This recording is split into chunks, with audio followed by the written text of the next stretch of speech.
आज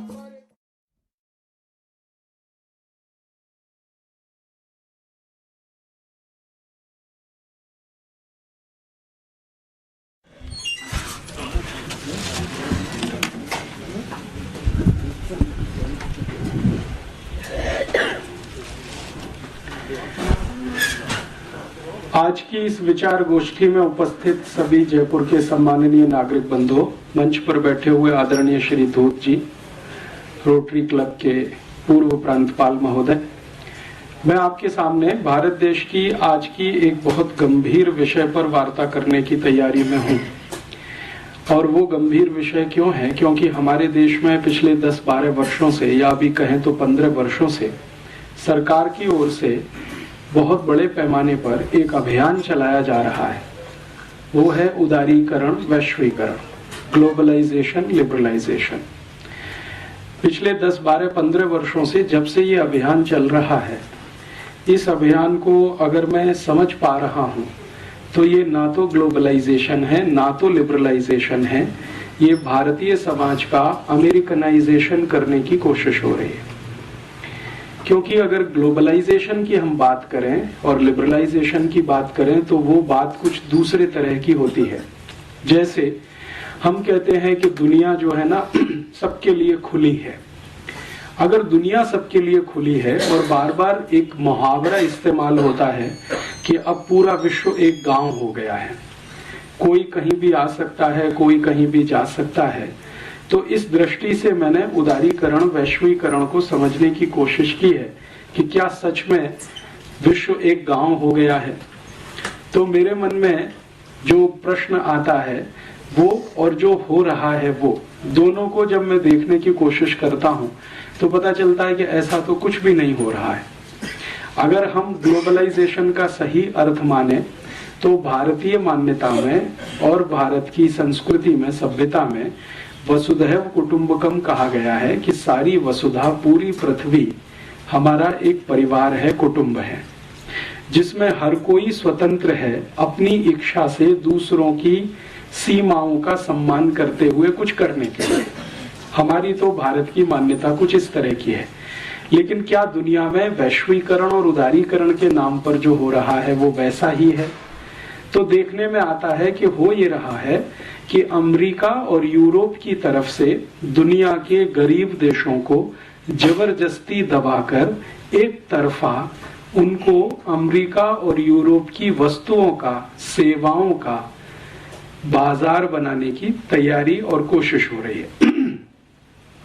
जब हम सही वैश्वीकरण की बात करते हैं तो उसका मतलब यह है कि जिसके पास जो कुछ है, कहते हैं ना कि दुनिया में, अभी भारत में हमारे वर्तमान प्रधानमंत्री डॉक्टर मनमोहन सिंह इस वैश्वीकरण, उदारीकरण के बहुत बड़े पैरोकार हैं और बहुत बड़े समर्थक हैं। वो हमेशा एक तर्क देते हैं कि दुनिया में सभी लोगों को सस्ती और अच्छी वस्तुओं का खरीदने का और उपभोग करने का अधिकार है। तो ठीक है, किसी देश के पास बहुत अधिक मात्रा में सस्ती और अच्छी वस्तुएं हैं तो वो दूसरे देश में जाकर उनको बेचे। लेकिन इसके विपरीत अगर किसी देश के पास बहुत अच्छा और सस्ता श्रम है तो वो भी किसी दूसरे देश में जाकर बेचे। एक तरफ वस्तुएं हैं, एक तरफ श्रम है और एक तरफ पूंजी है। अगर किसी देश के पास बहुत सरप्लस में पूंजी है, बहुत अधिक मात्रा में पैसा है, जो पिछले 500-700 वर्षों में किसी ऐतिहासिक प्रक्रिया के तहत इकट्ठा हुआ है, जैसे यूरोप और अमेरिका में, तो वो तो स्वतंत्र हैं अपना पैसा लेकर कहीं भी जाने के लिए, कहीं भी लगाने के लिए, कहीं भी इन्वेस्ट करने के लिए, और सारे के सारे नियम, कायदे, कानून उसी हिसाब से बन रहे हैं। WTO की, विश्व व्यापार संगठन की, अंतर्राष्ट्रीय मुद्रा कोष और विश्व बैंक की जो शर्तें हैं वो कुछ इस तरह की हैं कि अमीर देश अपनी पूंजी को लेकर किसी भी देश में जाएं, कुछ भी उत्पादन करें, बिक्री करें और मुनाफा लेकर अपने देश में आएं।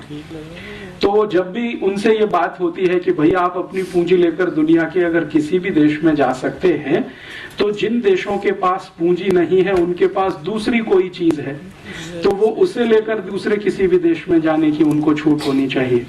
जैसे भारत के बारे में मैं बात करूं, अफ्रीका के बारे में बात करूं, एशिया के देशों के बारे में बात करूं, तो हमारे पास पूंजी अधिकता में नहीं है, क्योंकि एक ऐतिहासिक प्रक्रिया के तहत पिछले 500 साल में हमारी पूंजी को लूटा गया है। गुलाम बनाकर, कभी अंग्रेजों के द्वारा, कभी फ्रांसीसियों के द्वारा, कभी डच लोगों के द्वारा, कभी स्पेनिश लोगों के द्वारा समय समय पर हमारे देशों को, हमारे जैसे देशों को गुलाम बनाकर हमारी पूंजी को लूटा गया। तो हमारे पास तो सरप्लस में पूंजी नहीं है, लेकिन हमारे पास सरप्लस में श्रम है, लेबर है और स्किल्ड लेबर है। तो उदारीकरण में क्यों नहीं हमको इस बात की छूट होनी चाहिए कि हम हमारे अतिरिक्त श्रम को, अतिरिक्त लेबर को लेकर दुनिया के किसी भी देश में जाएं और उनको वहां हम काम पे लगाएं और उनके श्रम का जो मूल्य मिले वो भारत में लेके आएं। इसका अर्थ ये है कि हम हमारा दरवाजा अगर विदेशी पूंजी के लिए खोलते हैं तो अमेरिका और यूरोप के देशों के दरवाजे हमारे श्रमिकों के लिए क्यों ना खुले। भाई, जिसके पास जो सरप्लस है वो अपना बेचे बाजार में। तो यूरोप और अमेरिका के पास वस्तुओं की अधिकता है और पूंजी की अधिकता है, क्योंकि वो मास प्रोडक्शन वाले लोग हैं। तो अपनी वस्तु और पूंजी को लेकर अगर वो हमारे यहाँ आना चाहते हैं तो हमारे पास श्रम की अधिकता है, क्योंकि जनसंख्या बहुत है। चीन के पास श्रम की अधिकता है, क्योंकि जनसंख्या बहुत है। तो हमारे मजदूरों को उन देशों में जाने की खुली छूट होनी चाहिए। अर्थात किसी भी देश में भारत के मजदूरों को जाने के लिए वीजा एप्लीकेशन क्यों होना चाहिए ग्लोबलाइजेशन में? जब उनकी पूंजी हमारे देश में आती है और बिना किसी रोक टोक के आती है, तो हमारे श्रम को उनके देश में जाने के लिए रुकावट क्यों होनी चाहिए? अमेरिका और अमेरिका समर्थक देशों में वीजा के लिए रुकावट क्यों होनी चाहिए? भारत के नागरिकों को दूसरे देशों में जाने के लिए वीजा की आवश्यकता क्यों होनी चाहिए? क्योंकि हमारे पास श्रम है, उनके पास पूंजी है। दुनिया में दो ही चीजें होती हैं जो उत्पादन में मदद करती हैं, या तो पूंजी मदद करती है या श्रम मदद करता है। और पूंजी अकेले तो कुछ नहीं करती बिना श्रम के। बिना लेबर के पूंजी तो कुछ नहीं कर सकती, क्योंकि वो तो अपने आप में मृत वस्तु है, उसमें तो जान नहीं है, जीवित नहीं है। तो हमारे पास जो जीवित है वो हमारा श्रम है। तो हम हमारे नागरिकों को श्रमिक बनाकर करोड़ों की संख्या में अमेरिका क्यों न भेज दें? मान लीजिए हमारे 20 करोड़ श्रमिक हैं, अमेरिका उनको ले ले। हमारे पास 50 करोड़ श्रमिक हैं, यूरोप के देश उनको ले लें। तब हम उनके देश की पूंजी ले लें तो बात बराबर बैठती है, और तब हम उसको ग्लोबलाइजेशन कह सकते हैं कि भाई तुम्हारे पास कुछ अधिक है तो तुम दे रहे हो, हमारे पास कुछ अधिक है तो हम दे रहे हैं तुमको। ये लेन देन अगर बराबर के स्तर पर होता है तब तो कुछ ठीक बैठता है और उसको हम ग्लोबलाइजेशन कह सकते हैं।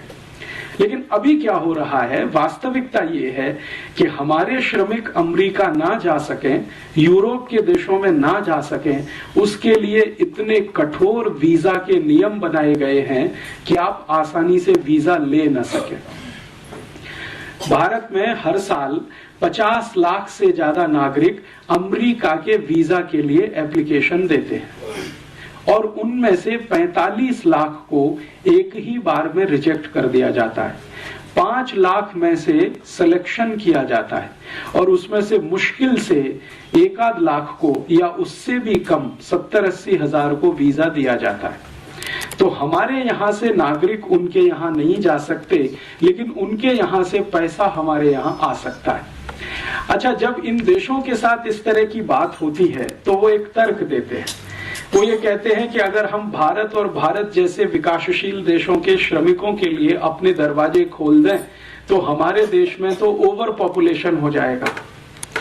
लेकिन उनकी ये बात सच नहीं है, ये बहुत बड़ा झूठ है, क्योंकि वो देश बहुत कम पॉपुलेशन वाले हैं पहले से ही, तो इसलिए ओवर पॉपुलेशन होने का कोई कारण वहां दिखाई नहीं देता। मैं आपको एक तुलनात्मक तरीके से समझाता हूं। भारत में 110 करोड़ लोग रहते हैं लगभग इस समय, और हमारा जो कुल क्षेत्रफल है उससे 2 गुना ज्यादा क्षेत्रफल अमेरिका के पास है। अमेरिका का क्षेत्रफल पूरे देश का हमारे भारत से लगभग 2 गुना ज्यादा है, और अमेरिका में मात्र 30 करोड़ लोग रहते हैं। इसका मतलब यह है कि अमेरिका में अभी भी 30 करोड़ लोग और रह सकें, इसकी गुंजाइश है। तो क्यों नहीं अमेरिका की सरकार अपने सारे दरवाजे खोलकर दुनिया के देशों से कहती है कि तुम हमारी पूंजी लो और अपने श्रमिक हमें दो। तो भारत से 30 करोड़ श्रमिक हम अमेरिका भेज दें, हम भी थोड़े बैलेंस हो जाएं, वो भी थोड़े बैलेंस हो जाएं। लेकिन अमेरिका 30 करोड़ तो छोड़ दो, 3000 लेने को तैयार नहीं। अमेरिका से भी ज्यादा क्षेत्रफल कनाडा देश का है। कनाडा का क्षेत्रफल तो अमेरिका से भी ज्यादा है। भारत से तो लगभग 3 गुने से ज्यादा है कनाडा, और आबादी उनकी बहुत कम है। आप जानते हैं कि कनाडा की कुल आबादी 3 करोड़ से भी कम है। तो 3 करोड़ की आबादी है और भारत से 3 गुना क्षेत्रफल है। हम भारत के 110 करोड़ लोग जितने क्षेत्रफल में रहते हैं, कनाडा में 330 करोड़ लोग रह सकते हैं। तो क्यों नहीं कनाडा की सरकार अपने सारे दरवाजे खोलकर भारत और भारत जैसे श्रमिकों को क्यों नहीं आमंत्रित करती। कनाडा के आगे चलें, ऑस्ट्रेलिया की बात करें। ऑस्ट्रेलिया का क्षेत्रफल भी भारत से 2.5 गुना ज्यादा है और ऑस्ट्रेलिया की कुल आबादी मात्र 2 करोड़ है और हमारी कुल आबादी 110 करोड़ है। माने जितनी क्षेत्रफल में 110 करोड़ लोग रहते हैं, उतने क्षेत्रफल में ऑस्ट्रेलिया में 250 करोड़ लोग रह सकते हैं। तो ऑस्ट्रेलिया की सरकार अपने दरवाजे क्यों नहीं खोलती भारत के सभी श्रमिकों के लिए कि आप आओ, हमारे यहाँ बस जाओ, क्योंकि हमारे पास बहुत बड़ा क्षेत्रफल है, संसाधन भी बहुत है। क्योंकि ऑस्ट्रेलिया की पूंजी भारत में आ रही है, तो भारत का अतिरिक्त श्रम ऑस्ट्रेलिया जा रहा है, ग्लोबलाइजेशन हो रहा है। और एक उदाहरण देता हूं, ऑस्ट्रेलिया के नजदीक में एक देश है न्यूजीलैंड, उसका भी क्षेत्रफल भारत से ज्यादा है और सौभाग्य दुर्भाग्य जो भी है, वहां रहने वाले लगभग 1 करोड़ के आसपास है, 1.25 करोड़ है। तो क्यों नहीं न्यूजीलैंड की सरकार ये कहती है कि आप आओ, आपके लिए सारे दरवाजे खुले हैं, हमारे पास पूंजी ज्यादा है, आपके पास श्रम ज्यादा है, आप अपने श्रमिकों को न्यूजीलैंड भेज दो, हम उनको खपा लेंगे, क्योंकि हमारे पास बहुत सारे रिसोर्सेज भी हैं और बहुत जमीन भी है। और ये जो न्यूजीलैंड है, ऑस्ट्रेलिया है, कनाडा है, ऐसे दुनिया में 145 देश हैं जिनकी जनसंख्या 1 करोड़ के आसपास है। और ये 145 देश 1-1 करोड़ के आसपास की जनसंख्या में रहते हैं।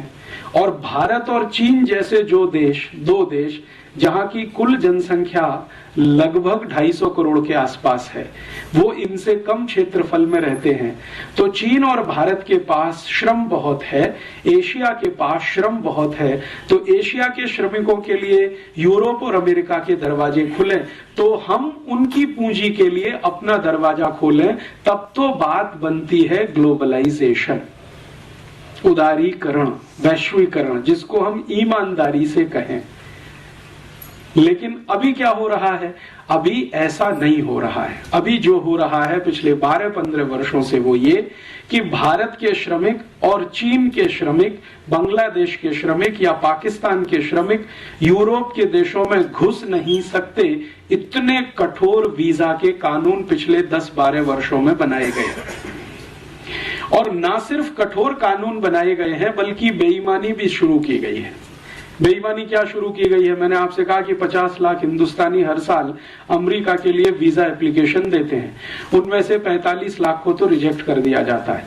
लेकिन आप जानते हैं कि वीजा एप्लीकेशन करते समय फीस देनी पड़ती है, और औसतन फीस अगर आप $500 मान लें, क्योंकि अलग अलग कैटेगरी के वीजा हैं और अलग अलग तरह की फीस है, तो हम सामान्य रूप से माने कि $500 की फीस एक एप्लीकेशन के साथ हमको देनी है, तो 50 लाख एप्लीकेशन में $500 का मल्टीप्लिकेशन कर लें। तो आप कल्पना करें कि हम हजारों, लाखों, करोड़ों डॉलर वीजा एप्लीकेशन फीस के साथ दे रहे हैं। तो जब वीजा हमारा रिजेक्ट किया जा रहा है, तो ईमानदारी के साथ हमारी फीस वापस होनी चाहिए। लेकिन अमेरिका की कोई भी एम्बेसी हमारी वीजा फीस को वापस नहीं करती है। इसका मतलब यह है कि अमेरिका की सभी एम्बेसियां पूरी बेईमानी के साथ इस देश को लूटने में लगी हुई हैं। ईमानदारी तो ये है कि अगर आप हमारा वीजा नहीं दे सकते तो फीस वापस कर दो और कह दो कि भाई आप अमेरिका जाने के लायक नहीं है। लेकिन हमारी फीस भी नहीं देते, पैसा भी रख लेते हैं, अपमान करके हमको एम्बेसी से निकाल भी दिया जाता है, फिर भी हम वहां लाइन लगा के खड़े रहते हैं। मैंने बहुत दुखद दृश्य मेरी आंखों से बार बार देखा है। दिल्ली, मुंबई, कलकत्ता, मद्रास में भारत के लोग गुलामों की तरह से अमेरिका एम्बेसी में वीजा के लिए लाइन लगाते हैं, जैसे भेड़ बकरियां लाइन लगाती हैं, और उनके साथ इतनी बदतमीजी और इतने अपमान का व्यवहार किया जाता है कि वो सुसाइड कर लेना वहां ज्यादा सम्मानजनक होता है।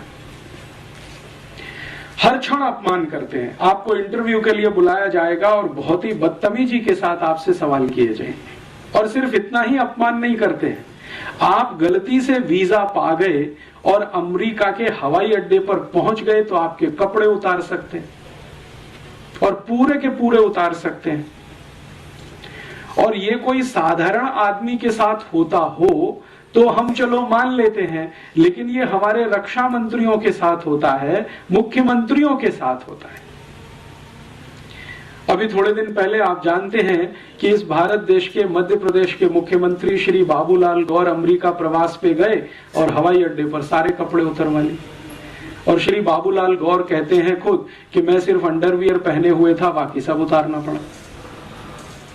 इसी तरह से हमारे देश के एक बहुत बड़े समाजवादी नेता जॉर्ज फर्नांडीज जब भारत के रक्षा मंत्री की हैसियत से अमेरिका गए तो उनके सारे कपड़े उतार दिए, सिर्फ अंडरवियर पहने रह गए। तो भारत के रक्षा मंत्री का, भारत के मुख्यमंत्री का किसी भी हवाई अड्डे पर कपड़े का उतार दिया जाना, ये इस बात को बताता है कि उनकी जो मानसिकता है हमारे प्रति गुलामी वाली, वो अभी गई नहीं है। वो हमको अभी भी गुलाम मानते हैं। तो फिर ग्लोबलाइजेशन कैसे हो सकता है? जो भी कुछ हो रहा है वो अमेरिकनाइजेशन ही हो रहा है। वहां से तो सब कुछ यहां आए, वहां की कंपनियां यहां आए, वहां की सेवा करने वाली संस्था यहां आए, वहां के विशेषज्ञ यहां आए, डॉक्टर्स आए, चार्टेड अकाउंटेंट्स आए, इंजीनियर्स आए, वहां के एडवोकेट्स भारत में आए, सब कुछ वहां का यहां आए। वहां की दाल आए, चावल आए, चना आए, मटर आए, वहां की सब्जियां आए, सब कुछ यहां से कुछ ना जाए वहां की संस्कृति आए, वहां की सभ्यता आए, वहां की परंपरा आए, सब कुछ आए, यहां से कुछ ना जाए वहां। तो ये तो कुछ ग्लोबलाइजेशन नहीं है, और ये तो कुछ लिबरलाइजेशन भी नहीं है। और ग्लोबलाइजेशन और लिबरलाइजेशन के सही शब्दों को अगर अर्थ करना सीखें, उदारीकरण और वैश्वीकरण की सही परिभाषा करना सीखें, तो हमारे यहाँ संस्कृति में बहुत विस्तार पूर्वक कहा गया वसुधैव कुटुंबकम, मतलब पूरी दुनिया आपके लिए परिवार जैसी है। माने दुनिया के साथ आप परिवार जैसा व्यवहार करें। तो परिवार में जिस तरह का व्यवहार होता है वैसा आप दुनिया के साथ करें। ये भारतीयता और भारतीय परंपरा या भारतीय मान्यता में है। लेकिन वो व्यवहार कैसे करें? वो तो परिवार मानते नहीं है। वो तो मानते हैं कि आप गुलाम हैं, पहले भी थे, आज भी हैं, और आपकी गर्ज है जो आप अमेरिका आने के लिए वीजा एप्लीकेशन लगाते हैं। अमेरिका सरकार की कोई गर्ज नहीं है आपको बुलाने की। तो ये तो एक तरफा मामला है, ये तो दो तरफा है नहीं। तो एक तरफा मामले में तो ना तो लिबरलाइजेशन होता है, उदारीकरण होता है, ना तो वैश्वीकरण होता है। उसमें जो होता है वो करण वो होता है जिस देश से सब कुछ आ रहा है और यहां से कुछ नहीं जा पा रहा है। यहां से कुछ भी हम भेजें, जैसे हम अंगूर भेजें, आम भेजें, टमाटर भेजें, गाजर भेजें, मूली भेजें, तो वहां से रिजेक्ट हो जाता है। और वो आरोप ये लगाते हैं कि आपने इसमें बहुत यूरिया, बहुत डीएपी, बहुत सुपर फॉस्फेट मिला दिया, बहुत सारा पेस्टिसाइड मिला दिया, अब ये जहर हो गया है, तो भारत का तो हम ये नहीं ले सकते। लेकिन वहां का कोई भी जहर यहाँ बिक सकता है। पेप्सी कोला बिक सकता है, कोका कोला बिक सकता है, पिज्जा बिक सकता है, बर्गर बिक सकता है, हॉट डॉग, कोल्ड डॉग बिक सकता है।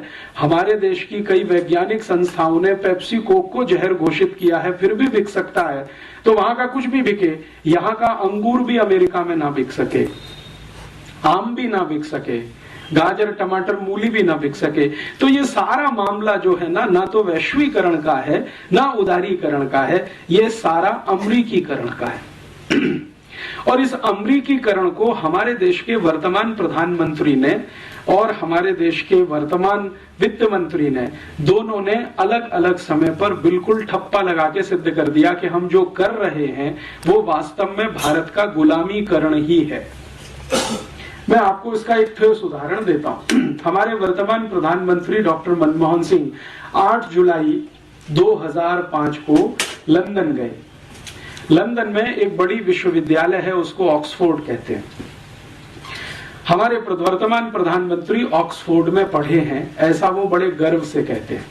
ठीक है, अब वो जो ऑक्सफोर्ड ने उनको एक डॉक्टरेट का डिग्री दिया, एक तो वो पहले ले चुके हैं पीएचडी करते हुए, अभी एक दूसरा डॉक्टरेट उनको दिया ऑक्सफोर्ड विश्वविद्यालय ने सम्मान के रूप में। तो उस डिग्री को लेने के लिए वो गए और वहां जो कार्यक्रम था ऑक्सफोर्ड यूनिवर्सिटी में, उसमें उनके साथ मंच पर ब्रिटेन की महारानी भी थी, ब्रिटेन के प्रधानमंत्री भी थे टॉनी ब्लेयर, और ब्रिटेन की सरकार के कुछ महत्वपूर्ण अधिकारी भी थे। महारानी का, जैसा आप जानते हैं, ब्रिटेन में आज भी राजा के जैसा ही रुतबा है। उनका जो कुर्सी होता है वो सबसे ऊंचा बनाया जाता है, बाकी सबका कुर्सी उससे नीचा रहता है। तो मनमोहन सिंह और टॉनी ब्लेयर का कुर्सी नीचा था, रानी का कुर्सी ऊंचा था, तो थोड़े ऊंचाई के पोडियम पर वो बैठी हुई थी, पेडेस्ट्रल पे। मनमोहन सिंह साहब ने 44 मिनट वहां भाषण दिया और उसकी रिकॉर्डिंग बीबीसी ने किया, और बीबीसी ने ब्रिटेन में तो उसको डायरेक्ट टेलीकास्ट किया, लेकिन थोड़े दिन के बाद हिंदुस्तान में भी हमें वो देखने को मिल गया। 2-3 दिन के बाद उन्होंने यहां भी दिखा दिया। वो भाषण मैंने देखा तो मैं तो दंग रह गया। मनमोहन सिंह ने अपने 44 मिनट के पूरे भाषण में जो कुछ कहा वो किसी भी स्वाभिमानी भारतीय के लिए शर्म से डूब मरने जैसा है। उन्होंने कहा कि हम भारतवासियों से तो बहुत बड़ी गलती हो गई जो हमने अंग्रेजों को भगा दिया अपने देश में से। ये उनका ऑक्सफोर्ड यूनिवर्सिटी में भारत के प्रधानमंत्री के रूप में वक्तव्य है कि हमसे तो बहुत बड़ी गलती हो गई जो हमने अंग्रेजों को भगा दिया। तो क्यों हो गई ये गलती? तो वो कह रहे हैं कि अंग्रेजों की सभ्यता ने तो हमको बहुत कुछ सिखाया है, अंग्रेजों की संस्कृति से तो हमको बहुत कुछ सीखने को मिला है, अंग्रेजी शिक्षा से तो हमें बहुत कुछ लाभ हुआ है, अंग्रेजी विज्ञान और तकनीकी ने तो हमें बहुत ऊंचा उठाया है। हम तो भारतवासी अंग्रेजों के आने के पहले अंधकार युग में रहते थे, अंग्रेजों ने हमको प्रकाश में लाया। तो इसलिए अंग्रेजों की सभ्यता, उनकी संस्कृति, उनकी परंपरा, उनकी भाषा, उनका रहन सहन, और उसके भी आगे जाकर उन्होंने कहा कि अंग्रेजों की न्याय व्यवस्था न होती तो हमको तो मालूम नहीं था न्याय कैसा होता है। जो अंग्रेजों की अंग्रेजी नहीं होती तो हम तो दुनिया के ज्ञान से बिल्कुल वंचित थे, हमको तो ज्ञान भी नहीं होता। इतनी बातें 44 मिनट में वो बोल गए। उनका जो पहला ही वाक्य है, अगर हम उसको ठीक से समझने की कोशिश करें कि हमसे तो गलती हो गई जो हमने अंग्रेजों को भगा दिया, इसका सीधा सा मतलब ये है कि अंग्रेजों को भगाने वाले जितने भी भारतीय थे वो सब मनमोहन सिंह की नजर में गलत हैं। अर्थात महात्मा गांधी गलत हैं, भगत सिंह गलत हैं, ऊधम सिंह गलत हैं, चंद्रशेखर आजाद गलत हैं, तात्या टोपे गलत हैं, झांसी की रानी गलत है, कित्तूर चिन्नम्मा गलत है। भारत में 6,40,000 क्रांतिकारी थे जिन्होंने अंग्रेजों को भगाने के लिए अपना बलिदान किया। उन सबका अपमान मनमोहन सिंह ने एक वाक्य में कर दिया कि हमसे तो गलती हो गई जो हमने अंग्रेजों को भगा दिया। नहीं भगाते तो शायद और अच्छा होता भारत, जो आज का भारत है ये और अच्छा होता।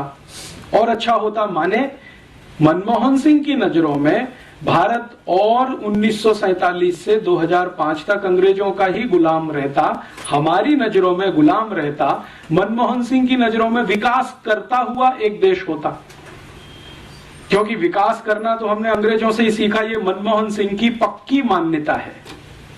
ये उसको वो ऐतिहासिक संदर्भ में तो नहीं, लेकिन अर्थशास्त्र के रूप में वो सिद्ध करते हैं अपने सभी व्याख्यानों में, लिखते भी हैं, बोलते भी हैं, करते भी हैं। अभी भारत में शायद मनमोहन सिंह से ज्यादा अंग्रेजियत वाला दूसरा कोई व्यक्ति मिलेगा जिसको आप टॉर्च लेके ढूंढो जो इतना पक्का अंग्रेज होगा। अंग्रेज भी सोचेंगे तो अपने पर शर्म करेंगे कि हमसे ज्यादा पक्का अंग्रेज तो ये है जो भारत का प्रधानमंत्री रहते हुए ये सब करता है।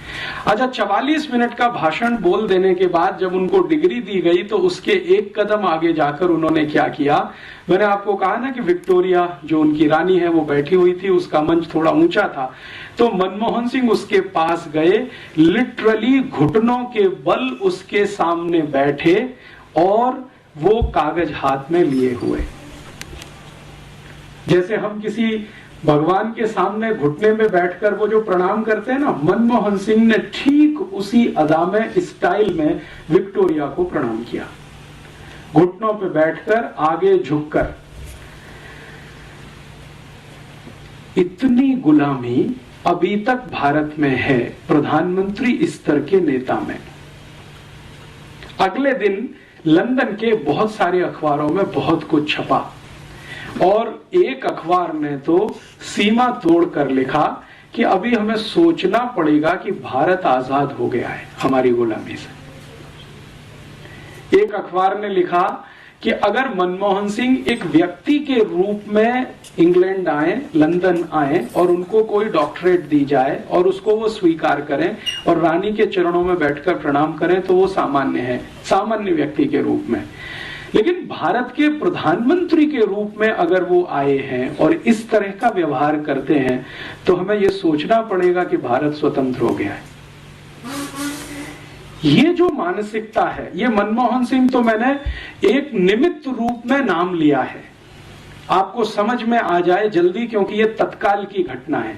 लेकिन ये घटना सिर्फ एक मनमोहन सिंह के साथ नहीं है, ये भारत के उन सभी नेताओं के साथ है जो पश्चिम को, विशेष रूप से यूरोप को अपना दिशा निर्देशक मानते हैं, निर्देशक मानते हैं और मानते हैं कि जो कुछ अच्छा होगा वो पश्चिम से ही होगा, यूरोप से ही होगा, अमेरिका से ही होगा।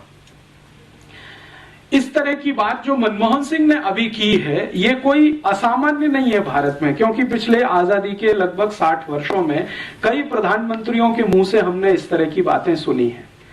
हमारे पहले प्रधानमंत्री पंडित जवाहरलाल नेहरू तो बार बार संसद में कह रहे हैं कि भारत को यूरोप जैसा बनाना है, उसके लिए जो करना पड़े हम करेंगे, बनाना है यूरोप के जैसा।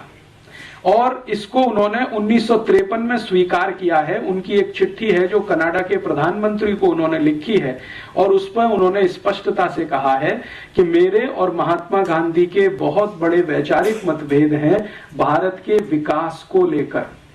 गांधी जी चाहते रहे हैं कि भारत स्वदेशी और स्वावलंबन के रास्ते पर जाए, मैं चाहता हूं कि भारत यूरोप जैसा बने।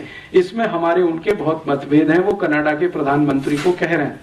और इतना ही नहीं, आगे पत्र में तो वो वहां तक कह गए हैं कि मुझे ऐसा लगता है कि महात्मा गांधी का दिमाग खराब हो गया। ये शब्द हैं जो पंडित नेहरू ने लिखे हैं गांधी जी के प्रति। और पत्र की अंतिम वाक्य तो उनकी इतनी खराब है, वो कहते हैं कि ये खूसट बुढ़ा, जो शब्द इस्तेमाल किया है, ये खूसट बुढ़ा जितनी जल्दी चला गया हमारे लिए उतना अच्छा। माने नेहरू जी को इस बात का कोई गम नहीं है कि गांधी जी जल्दी चले गए, 1948 में ही मर गए। वो पत्र की फोटोकॉपी मैंने बहुत संभाल के रखी हुई है। कनाडा के प्रधानमंत्री को भारत के प्रधानमंत्री द्वारा लिखा गया पत्र 1953 में 22 जुलाई की तारीख है। कनाडा के प्रधानमंत्री ने गलती से कहें या जानबूझकर कहें, उस पत्र को अपनी ऑटोबायोग्राफी में अभी छाप दिया है और वो थोड़े दिन में भारत में किताब बन के आएगा तो उस पर बवाल होने वाला है और जवाब देना पड़ेगा। तो नेहरू जी खुद मानते हैं कि मेरे गांधी जी से मतभेद है विकास के सवाल पर। और बाद में नेहरू जी का जो भारत की संसद में अलग अलग समय पर दिए गए वक्तव्य हैं, जैसे उन्होंने एक बार बहुत लंबा भाषण दिया है भारत की संसद में गाय के वध को रोकने के प्रश्न पर, गोवध रोकने के प्रश्न पर। तब लंबे भाषण में उन्होंने कहा है कि आजादी के पूर्व मैंने कहा था कि गाय हत्या बंद होनी चाहिए, लेकिन जरूरी नहीं है कि आजादी के बाद वो हो ही जानी चाहिए।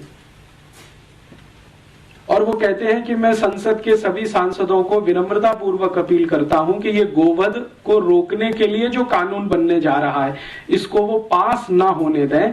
अगर ये पास हुआ तो मुझे इस्तीफा देना पड़ेगा। गाय की रक्षा हो, इसमें आप क्यों परेशान हैं?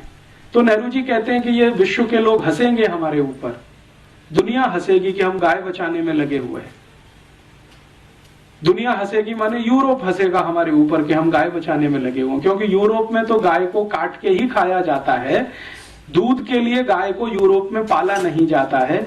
ये ठीक है कि वो दूध दे देती है तो वो बाई प्रोडक्ट है, लेकिन मुख्य तो गाय का मांस है। तो दुनिया के यूरोप और अमेरिका के लोग तो हंसेंगे और हमको तो यूरोप जैसा ही होना है, तो गोहत्या क्यों बंद होनी चाहिए भारत में? तो ये एक विचार है। ये मैंने तुलना इसलिए की है कि ये मनमोहन सिंह महोदय ने जो कुछ बोल दिया है वो कोई आश्चर्य की बात नहीं है, क्योंकि भारत में पिछले 60 साल से ये बोला जा रहा है।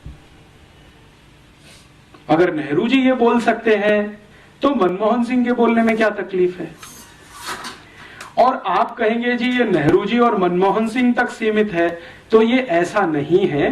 भारत में पिछले 60 वर्षों में जो प्रधानमंत्री हुए हैं उनमें से 2-3 को छोड़कर लगभग सभी इसी विचार के हैं, मानसिकता के हैं। और प्रधानमंत्री से भी ज्यादा पिछले 60 वर्षों में भारत की योजना बनाने वाले जो बड़े अर्थशास्त्री हुए हैं या योजना आयोग के अध्यक्ष उपाध्यक्ष रहे हैं, वो तो इससे भी ज्यादा बड़ी मानसिकता वाले हैं। जैसे वर्तमान में योजना आयोग के अध्यक्ष तो हमेशा प्रधानमंत्री होते हैं, लेकिन मुख्य काम उपाध्यक्ष करता है। तो मोंटेक सिंह अहलूवालिया इस समय उपाध्यक्ष हैं। वो कहते हैं कि नेहरू जी जितनी तीव्रता से भारत को यूरोप बना सकते थे, उससे ज्यादा मैं चाहता हूं कि और ज्यादा तेजी से भारत यूरोप बने। तो वर्तमान में भारत के योजना आयोग के उपाध्यक्ष हों या प्रधानमंत्री हों या प्रधानमंत्री के मंत्रिमंडल में चिदम्बरम जो वित्त मंत्री हैं, ये तो 1996 में जब लंदन थे 24 अक्टूबर को, तो इन्होंने इंग्लैंड की बहुत सारी कंपनियों के अधिकारियों के सामने कहा था, वो रिकॉर्ड पर है, कि हमने 400 साल पहले अंग्रेजों को बुलाया और ईस्ट इंडिया कंपनी के लिए दरवाजा खोला। तो अब फिर से हम दरवाजा खोलना चाहते हैं, आप आइए और भारत को लेके जाइए, हम प्लेट में रख के भेंट करते हैं आपको। तो इस तरह की जो मानसिकता है, इसमें व्यक्ति महत्व का नहीं है, विचार महत्व का है। वो मनमोहन सिंह ये कहते हैं, चिदम्बरम ये कहते हैं, मोंटेक सिंह अहलूवालिया ये कहें, या कभी पंडित जवाहरलाल नेहरू ये कहें, या कभी कोई XYZ और कहे, व्यक्ति का महत्व इसमें नहीं है। विचार क्या है वो समझने की है। और विचार बहुत ताकत के साथ भारत के सत्ता वर्ग में ये बैठा हुआ है कि यूरोप जैसा ही होना अंतिम लक्ष्य है हमारा, अमेरिका जैसा ही होना अंतिम लक्ष्य है हमारा। मेरे मन में पिछले 10, 12, 15 वर्षों से ये विषय बहुत तेजी से घूमता रहा है कि अगर हमारी सत्ता व्यवस्था और प्रतिष्ठान के मन में ये पक्का बैठ गया है कि भारत को यूरोप और अमेरिका जैसा ही होना है, तो समझ लें कि यूरोप और अमेरिका क्या है। क्योंकि आप जब किसी के जैसा होना चाहते हैं और बिना समझ के होएंगे तो शायद इसमें कष्ट ज्यादा आएगा, समझ के साथ होएंगे तो शायद बेहतर हो जाएगा। तो मैंने सोचना शुरू किया कि जिस यूरोप और अमेरिका जैसा होना नेहरू जी चाहते रहे हैं, आज के मनमोहन सिंह चाहते हैं, मोंटेक सिंह अहलूवालिया चाहते हैं, या ऐसे और भी बहुत सारे राजनेता होंगे जो भारत की संसद में अलग अलग समय पर बोलते रहे हैं, अनेक दूसरी पार्टियों में हैं। बीजेपी में ऐसे कई नेता हैं जो भारत को अंग्रेज और यूरोप जैसा ही देखना चाहते हैं अपने तरीके से। कांग्रेस में ऐसे बहुत हैं, और अब जनता दल में भी ऐसे बहुत हैं, समाजवादी पार्टी में भी बहुत हैं, और अब तो कम्युनिस्टों के बीच में भी एक ही लॉबी है, वो ये कहती है कि भारत को होना तो यूरोप और अमेरिका की ही तरह से है, लेकिन मार्क्सवाद के रास्ते पर, साम्यवाद के रास्ते पर। होना तो आपको वैसा ही है, लेकिन मार्क्सिज्म से होकर, साम्यवाद से होकर आप वहां तक जाइए। और दूसरी जो लॉबी है वो ये कहती है कि कैपिटलिज्म के रास्ते से वहां तक जाइए। तो या तो आपको पूंजीवाद से होते हुए यूरोप और अमेरिका तक जाना है, या मार्क्सवाद से होते हुए यूरोप और अमेरिका तक जाना है। लक्ष्य वही है, रास्ते अलग अलग हैं। तो ऐसी परिस्थिति में मेरे मन में एक विचार आया कि ये गांधी जी क्या कहते हैं यूरोप और अमेरिका के बारे में, जिसको नेहरू जी खूसट बुड्ढा कहते हैं। गांधी जी के मन में क्या है? तो गांधी जी की लिखी हुई सबसे पहली एक किताब मैंने पढ़ी जो उन्होंने 1909 में लिखी थी, हिंद स्वराज। बहुत पतली सी पुस्तक है और मेरी विनम्र प्रार्थना है आप सब पढ़ें तो बहुत अच्छा है। तो उनके बारे में बहुत सारी जो गलतफहमियां समाज में है वो दूर हो जाए शायद। उस पुस्तक में गांधी जी लिख रहे हैं कि ये यूरोप और अमेरिका की जो सभ्यता है ये तो बिल्कुल शैतानी सभ्यता है।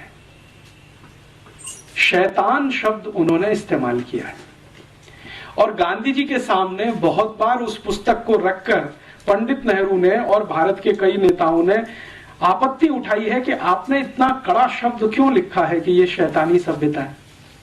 तो गांधी जी कहते हैं कि मैंने ये बहुत समझ बूझकर लिखा है, भावनात्मक आवेश में आकर नहीं लिखा है। मैंने इस यूरोप और अमेरिका की सभ्यता को समझने में अपने जीवन के उस दिन से, जिस दिन से मैं लंदन आया, गांधी जी जब लंदन गए हैं पढ़ाई करने के लिए और वापस आए हैं, तो वो कह रहे हैं कि इस पूरे समय को मैंने इस सभ्यता को समझने में ही लगाया है और मेरी जो समझ बनी है इस सभ्यता के बारे में वो ऐसी ही है कि ये शैतानी सभ्यता है। भारत में कभी किसी पुराने काल में कोई राक्षसी सभ्यता होती होगी, ये उससे भी नीचे गिरी हुई है। इतने कड़े शब्दों में वो कह रहे हैं। इससे भी ज्यादा कड़े शब्दों में गांधी जी ने एक और टिप्पणी की है जो दर्ज है, जिसको उन्होंने आज तक वापस नहीं लिया अपने मरने के पहले तक। वो टिप्पणी ये है, वो ये कह रहे हैं कि ये जो पार्लियामेंट्री डेमोक्रेसी है, संसदीय लोकतंत्र जो हमने इंग्लैंड से उधार ले लिया है या इंग्लैंड ने जबरदस्ती हमारे ऊपर थोप दिया है, ये तो किसी वैश्यावृत्ति से भी नीचे गिरा हुआ है। गांधी जी कहते हैं कि वैश्यावृत्ति करना संसदीय लोकतंत्र में जाने से बेहतर है। इतने कड़े शब्द हैं उनके। और भारत की संसद उस समय बन रही है जब गांधी जी आए हैं, 1914 में भारत आए हैं, तो संसद का ये निर्माण कार्य चल रहा है जो वर्तमान में आपको दिखाई देता है और 1925 में ये संसद बनकर पूरी हुई है और इसमें से बैठकें होना शुरू हुई हैं। तो गांधी जी कहते हैं कि ये तो हमने एक बांझ को खड़ा कर दिया है जिसमें फर्टिलिटी नहीं है। तो गांधी जी को कोई पूछ रहा है कि आप ऐसा क्यों बोल रहे हैं, तो उन्होंने कहा कि इस संसद में से जिसको हमने खड़ा कर दिया है ढांचा, भारत के लिए कुछ भी शुभ निकलेगा नहीं, इसमें से जो निकलेगा वो अशुभ ही होगा।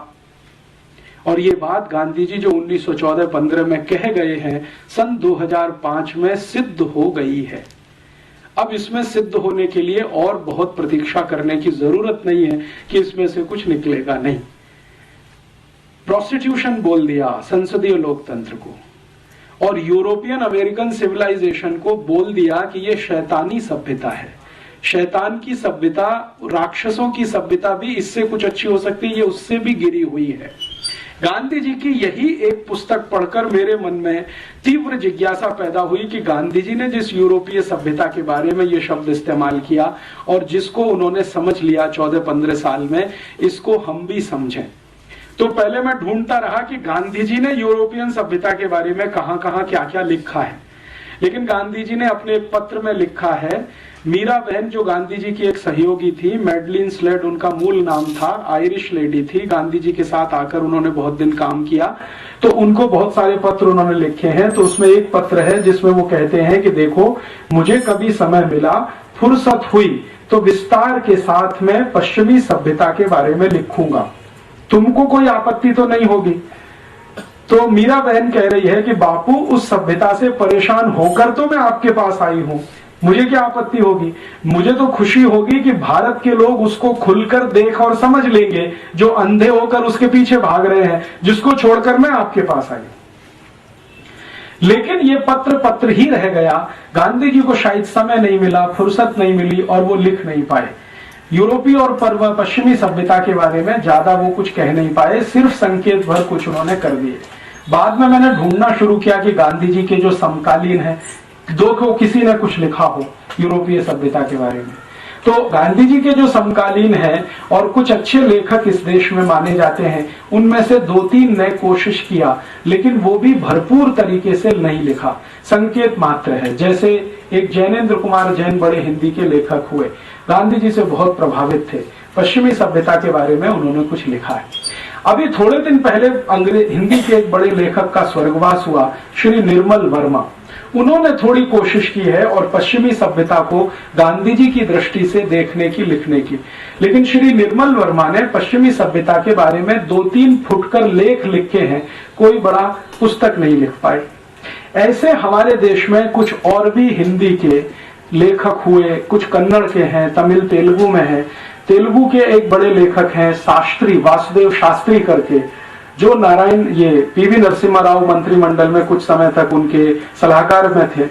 वो भी कुछ लिख कर गए हैं, लेकिन वैसा नहीं जैसा गांधी जी चाहते। मैंने बहुत ढूंढा भारत में, ज्यादा कुछ नहीं मिला। तो मैंने फिर सोचा कि अब कहां से लें। तो मेरे मन में आया कि जिन्होंने ये पश्चिम की सभ्यता बनाई है, उन्हीं से क्यों ना लें, डायरेक्ट उन्हीं से लें। भारत का कोई लेखक कुछ लिखता है उसके बारे में, उससे अच्छा यह है कि पश्चिम के लेखकों ने अपनी सभ्यता के बारे में जो लिखा है उसी को इकट्ठा करें। आप जानते हैं कि ये पूरी की पूरी पश्चिमी सभ्यता या यूरोपियन सभ्यता या अमेरिकी सभ्यता, जो भी नाम ले, इसका सबसे बड़ा अथॉरिटी अगर कोई माना जाता है पूरी दुनिया में, वो है प्लेटो। प्लेटो के बारे में दुनिया के सभी दार्शनिक एक वाक्य कहते हैं और वो बहुत महत्व का है, बहुत महत्व का है। वो वाक्य है, the whole of the European civilization is a footnote of Plato. The whole of the European civilization is a footnote of Plato. माने पूरी की पूरी यूरोपियन सभ्यता, पश्चिमी सभ्यता प्लेटो के फुट नोट के जैसी है। फुटनोट तो आप समझते हैं, किताब के नीचे जो कुछ आपने लिख दिया है। इसका मायने ये है कि प्लेटो यूरोपियन सिविलाइजेशन का सबसे बड़ा अथॉरिटी है। मैंने प्लेटो को पढ़ना शुरू किया और प्लेटो की जितनी भी पुस्तकें उपलब्ध हैं बाजार में, हिंदी में हो या अंग्रेजी में या किसी अन्य भाषा में, मैंने कोशिश की है कि उसको मैं जानूं। तो ज्यादातर अंग्रेजी में उपलब्ध है, मैंने वो सब पढ़ डाली। और प्लेटो की जो सबसे महान पुस्तक मानी जाती है, रिपब्लिक, जिसके बारे में सारी दुनिया उसकी चर्चा करती है, उसको मैंने 8-10 बार पढ़ डाला। रिपब्लिक, प्लेटो खुद कहता है कि ये जो रिपब्लिक है वो मेरी सबसे अच्छी कृति है। प्लेटो ने बहुत कुछ लिखा, लेकिन रिपब्लिक के बारे में वो खुद कहता है कि ये मेरी सबसे अच्छी कृति है। सोक्रेटिस, सुकरात, जो बहुत कुछ लिख गए अपनी सिविलाइजेशन के बारे में, उनका मैंने कुछ इकट्ठा किया। देकार्ते, बहुत बड़े दार्शनिक हैं यूरोप के, उनका बहुत कुछ इकट्ठा किया। लेविनिज, बहुत बड़े फिलोसोफर माने जाते हैं, उनका इकट्ठा किया। रूसो, जो मॉडर्न फिलोसोफर्स में जिसकी सबसे बड़ी ऊंचाई है पूरे यूरोप में, रूसो, उनका लिखा हुआ सब इकट्ठा किया। और यूरोप की अलग अलग विश्वविद्यालयों में अलग अलग समय पर उनकी सभ्यता के बारे में जो रिसर्चेस हुए हैं, उनके पेपर्स भी इकट्ठे किए। सबसे ज्यादा रिसर्च हुई है यूरोपियन सिविलाइजेशन पर, तो फ्रेंच में हुई है। फ्रांस की जो यूनिवर्सिटी है लियों में, जो सबसे बड़ी विश्वविद्यालय, पेरिस यूनिवर्सिटी जिसको कहते हैं, उसमें सबसे ज्यादा काम हुआ है यूरोपियन सिविलाइजेशन पर। वहां से कुछ पेपर्स इकट्ठे किए। उसके बाद थोड़ा बहुत लंदन में हुआ है, ऑक्सफोर्ड में काम हुआ है, वहां से इकट्ठे किए। और अमेरिका में जो सबसे बड़ी यूनिवर्सिटी मानी जाती है हार्वर्ड, वहां से कुछ पेपर्स इकट्ठे किए। और इतने सारे पेपर्स इकट्ठा करके पिछले कई वर्षों से लगातार मैं पढ़ता रहा, समझता रहा, नोट्स लेता रहा और कुछ लिखता रहा। उन सबको समझकर और देखकर जो पता चला, तो बात बिल्कुल सही है जो गांधी जी बोल गए कि ये शैतानी सभ्यता है। गांधी जी जो बोल गए हैं, शायद वो कुछ कम बोल गए हैं। इतना सब पढ़ने के बाद मुझे लगता है कि ये उससे भी ज्यादा आगे गिरी हुई सभ्यता है। इस सभ्यता के कुछ बिंदु मैं आपके सामने अभी लाना चाहता हूं। जिस यूरोपियन और अमेरिकन सिविलाइजेशन की तरफ हम अंधे होकर दौड़ रहे हैं, हमसे मतलब हमारी राज व्यवस्था, हमारी जो पॉलिटिकल इकोनॉमी है, वो अंधा होकर जो दौड़ रही है और हमारे देश के जो राज्य चलाने वाले लोग हैं उसको मैं समझना चाहता हूं कि इसमें बुराई क्या है और कुछ अच्छाई है तो वो भी दिखाई दे। तो उस दृष्टि से मैंने थोड़ा तटस्थ होकर उनके यहाँ से कुछ इकट्ठा किया है। मेरे अपने 15 साल का जो अभ्यास क्रम है इस विषय का, वो ये बताता है कि किसी भी सभ्यता को अगर देखना हो, ठीक से समझना हो, तो उसकी प्राइवेट लाइफ आपको पता होना बहुत आवश्यक है। क्योंकि जो सिविलाइजेशन होती है वो प्राइवेट लाइफ से शुरू होती है। निजी जीवन जो होता है आपका, वो आपकी सिविलाइजेशन को पूरी तरह से बताता है। जो सार्वजनिक जीवन है वो सिविलाइजेशन को कई बार नहीं बताता। क्यों? क्योंकि सार्वजनिक जीवन में आप कई बार पाखंड कर रहे होते हैं, ढोंग कर रहे होते हैं, आप जो नहीं होते हैं उसको दिखाने की कोशिश कर रहे होते हैं। तो सार्वजनिक जीवन तो बहुत विवादास्पद हो जाता है। निजी जीवन में विवाद नहीं होता, क्योंकि वहां जो है वो है। घर के अंदर आप जैसे हैं वो आपका प्राइवेट लाइफ बता देता है कि आपकी सिविलाइजेशन कैसी है। तो यूरोपियन परिवार की या यूरोपियन समाज की, और यूरोपियन समाज में मैं जब भी कहूंगा तो अमेरिका शामिल है, तो यूरोपियन समाज की निजी जिंदगी को जानने की पिछले कुछ साल में कोशिश करता रहा। उसमें से जो तथ्य निकल कर आए हैं वो बहुत ऐसे हैं जो झकझोर देते हैं, कई बार स्वीकार नहीं होते हैं, कई बार डाइजेस्ट नहीं होते हैं। मुझको ये सारे तथ्य डाइजेस्ट होने में बहुत साल लग गए, और मैं, मेरे गुरु जिनका नाम है श्री धर्मपाल, जिन्होंने मुझे इस काम में बहुत बड़ी मदद की, उनके साथ इस विषय पर घंटों घंटों बहस करता रहा हूं पिछले 1997 से आज तक। तो वो ये कहते हैं कि तुमको क्या तकलीफ होती है ये सत्य को स्वीकार करने में जैसा वो है। मैंने कहा मुझे जो बताया गया है यूरोप के बारे में और अमेरिका के बारे में वो इन तथ्यों से बिल्कुल उल्टा है। तो उन्होंने कहा कि सोच लो, जो तुम्हें बताया गया है वो गलत है और जो अभी तुम देख रहे हो वो ही सच है। तो मैं उनसे हमेशा ये पूछता रहा कि जिन लोगों ने मुझे ये बताया कि यूरोप ऐसा है, अमेरिका ऐसा है, उन लोगों ने शायद इनको जानबूझकर छुपा के रखा हमसे। तो उनका इसलिए कि उनको तुम्हें गुलाम बना के रखना था। तो अंग्रेजों ने अपने बारे में योग बताया, वो थोड़ा अच्छा ही होगा, खराब क्यों बताएंगे? खराब तो तुमको खोजना पड़ेगा अगर उनका पूरा सत्य देखना है तो वो जो कुछ दिखाई देता है वो गांधी जी के कहे से बिल्कुल मेल खाता है।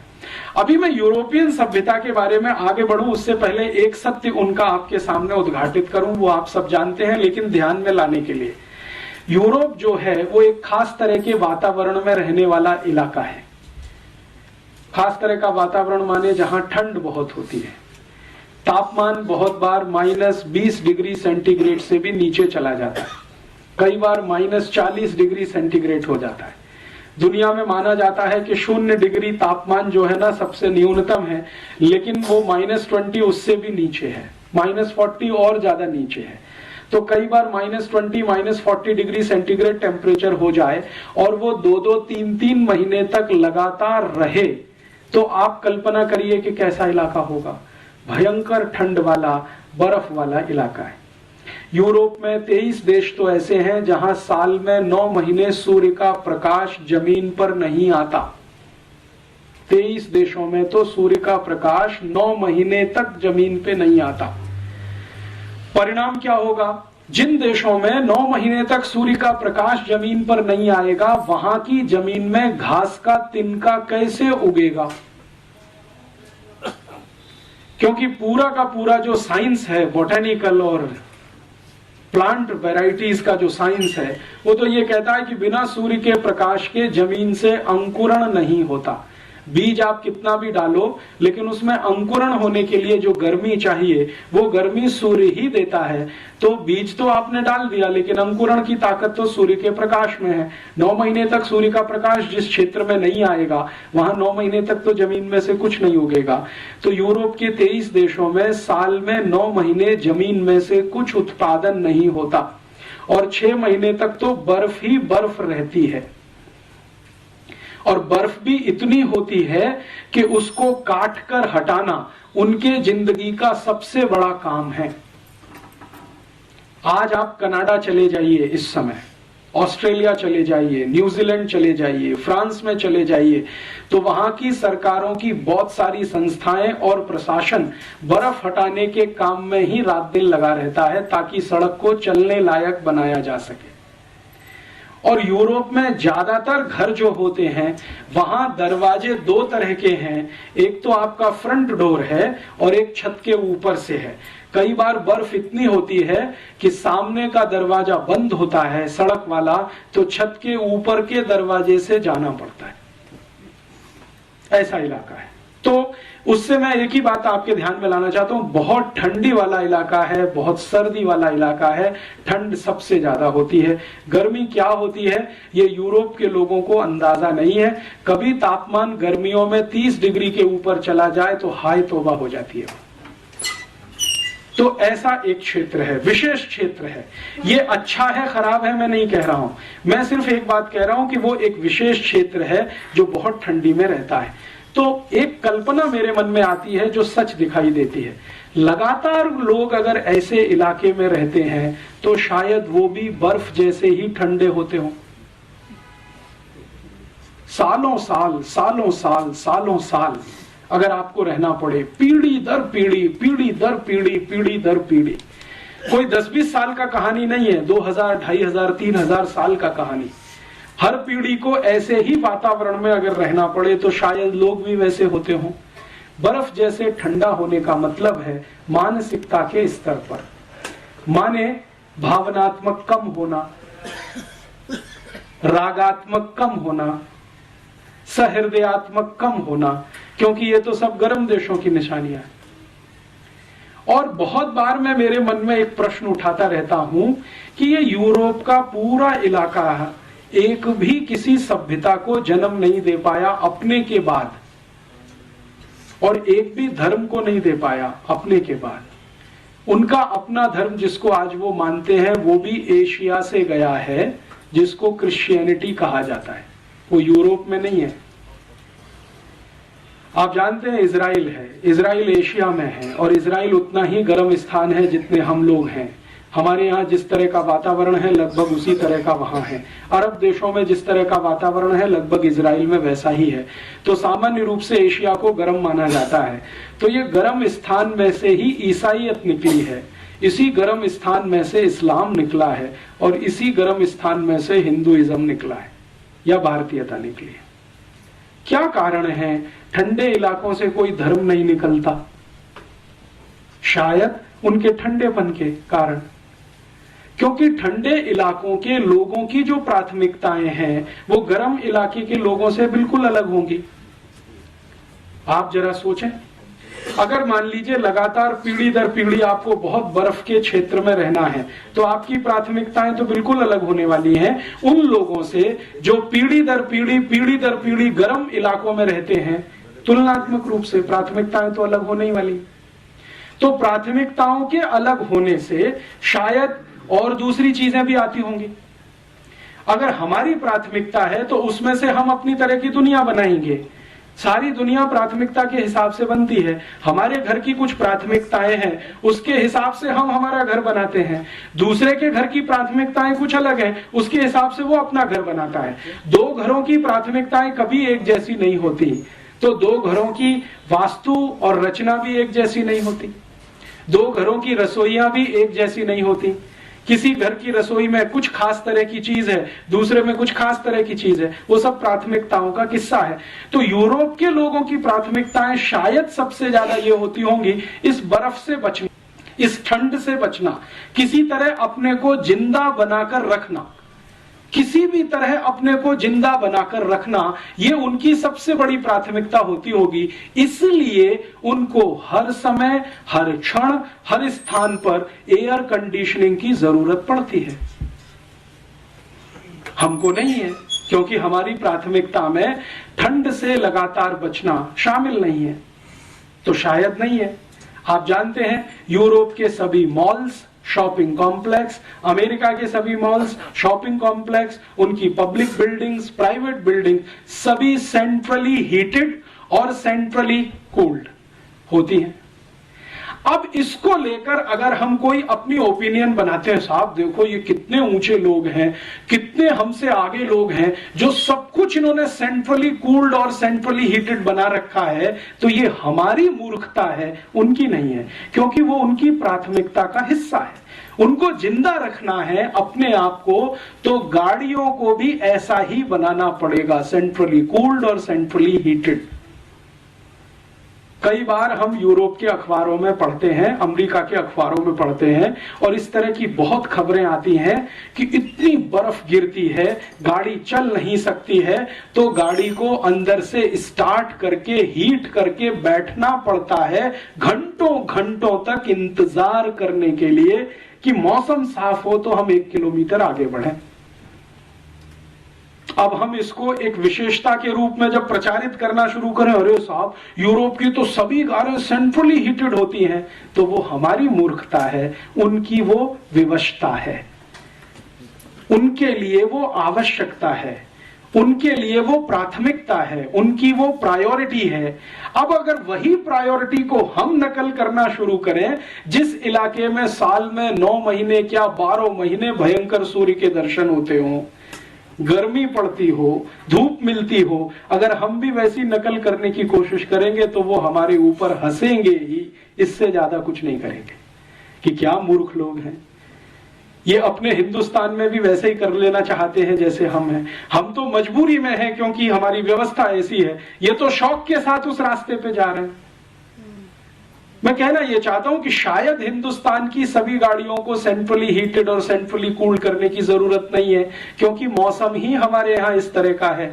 लेकिन अगर हम इसी तरह की गाड़ियां बनाते जाएं और अपने को अभ्यस्त करने की कोशिश करें, तो ये तो कुछ ऐसी ही कहानी है, बिना जाने समझे दूसरों की नकल करना, और उसको हम अपनी हीनता के साथ जोड़ें और उनकी ऊंचाई के साथ जोड़ना शुरू करें। देखो यूरोप अमेरिका वाले बहुत ऊंचे हैं, जो सेंट्रल एयर कंडीशन सिस्टम सब जगह बनाते हैं और सेंट्रली कार बनाते हैं एयर कंडीशन और हीट, और हम नहीं कर पाते हैं, तो हम पीछे हैं, वो हमसे आगे हैं। इस तरह का जब तुलना करना शुरू करते हैं तो ये सिवाय हास्यास्पद होने के और कुछ नहीं है।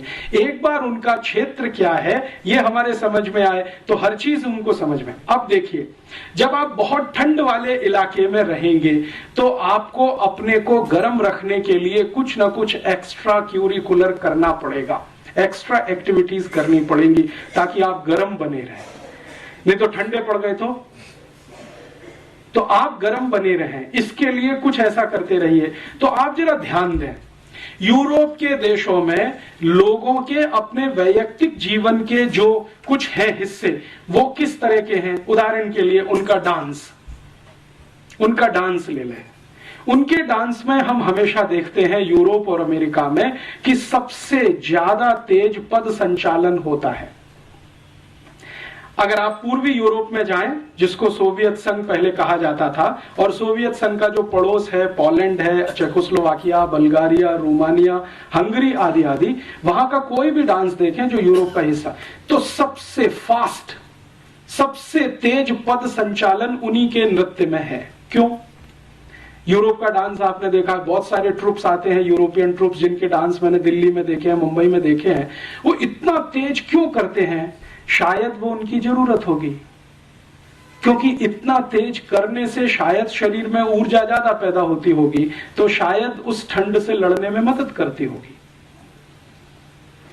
हम भारत की बात करें, भारत की कल्पना करें, यहां जो वातावरण है और व्यवस्था है ये गर्म है, और थोड़ी ज्यादा ही गर्म है। गर्मियों में तो अति गर्म है, 50 डिग्री सेंटीग्रेड है।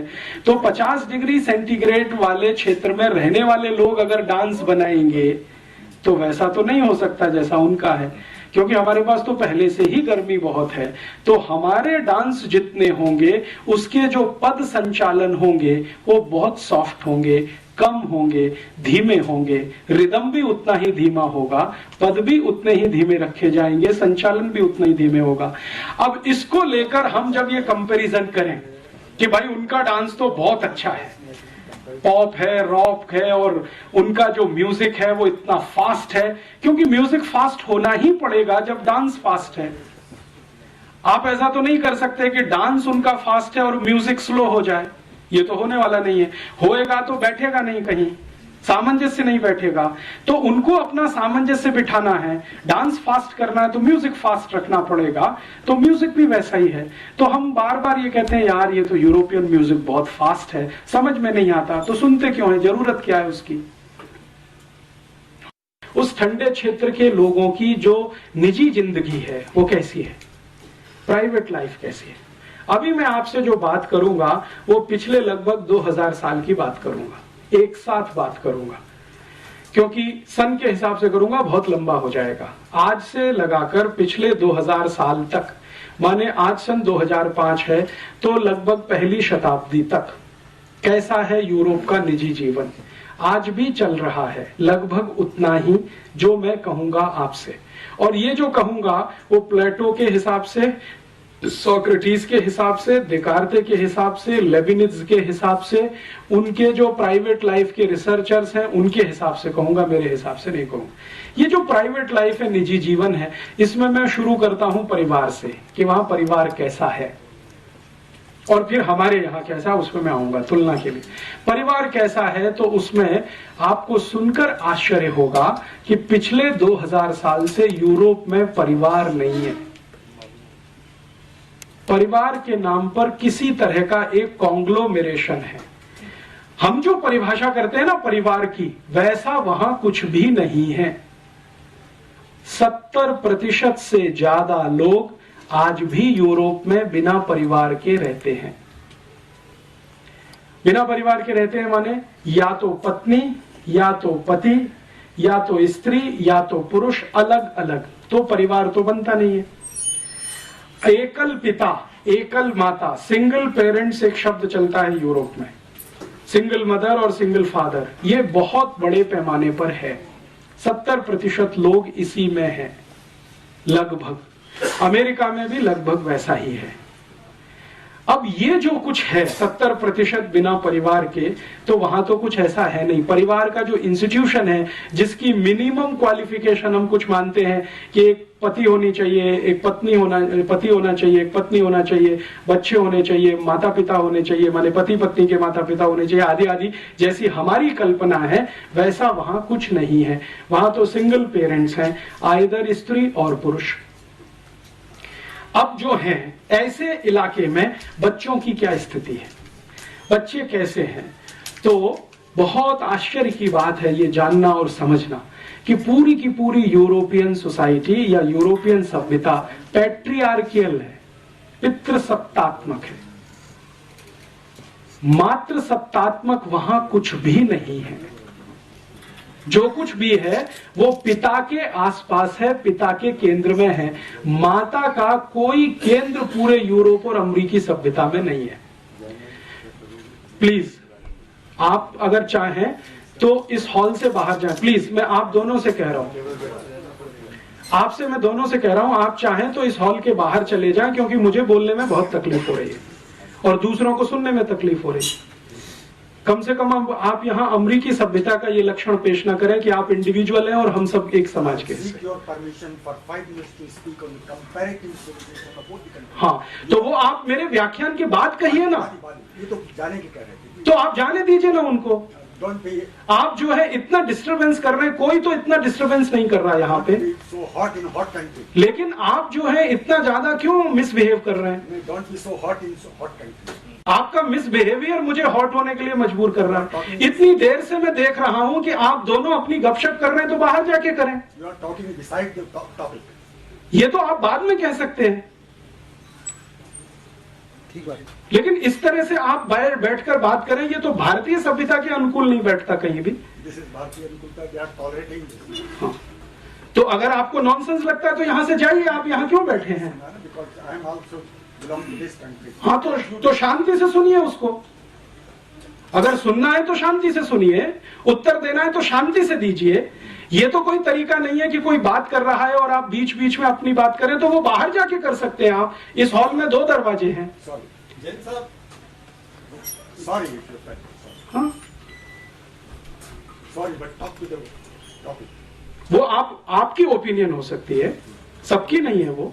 आपको रुचि नहीं है तो जाइए ना। आप बहस बहुत कर रहे हैं, डिस्टर्ब मत करिए आप।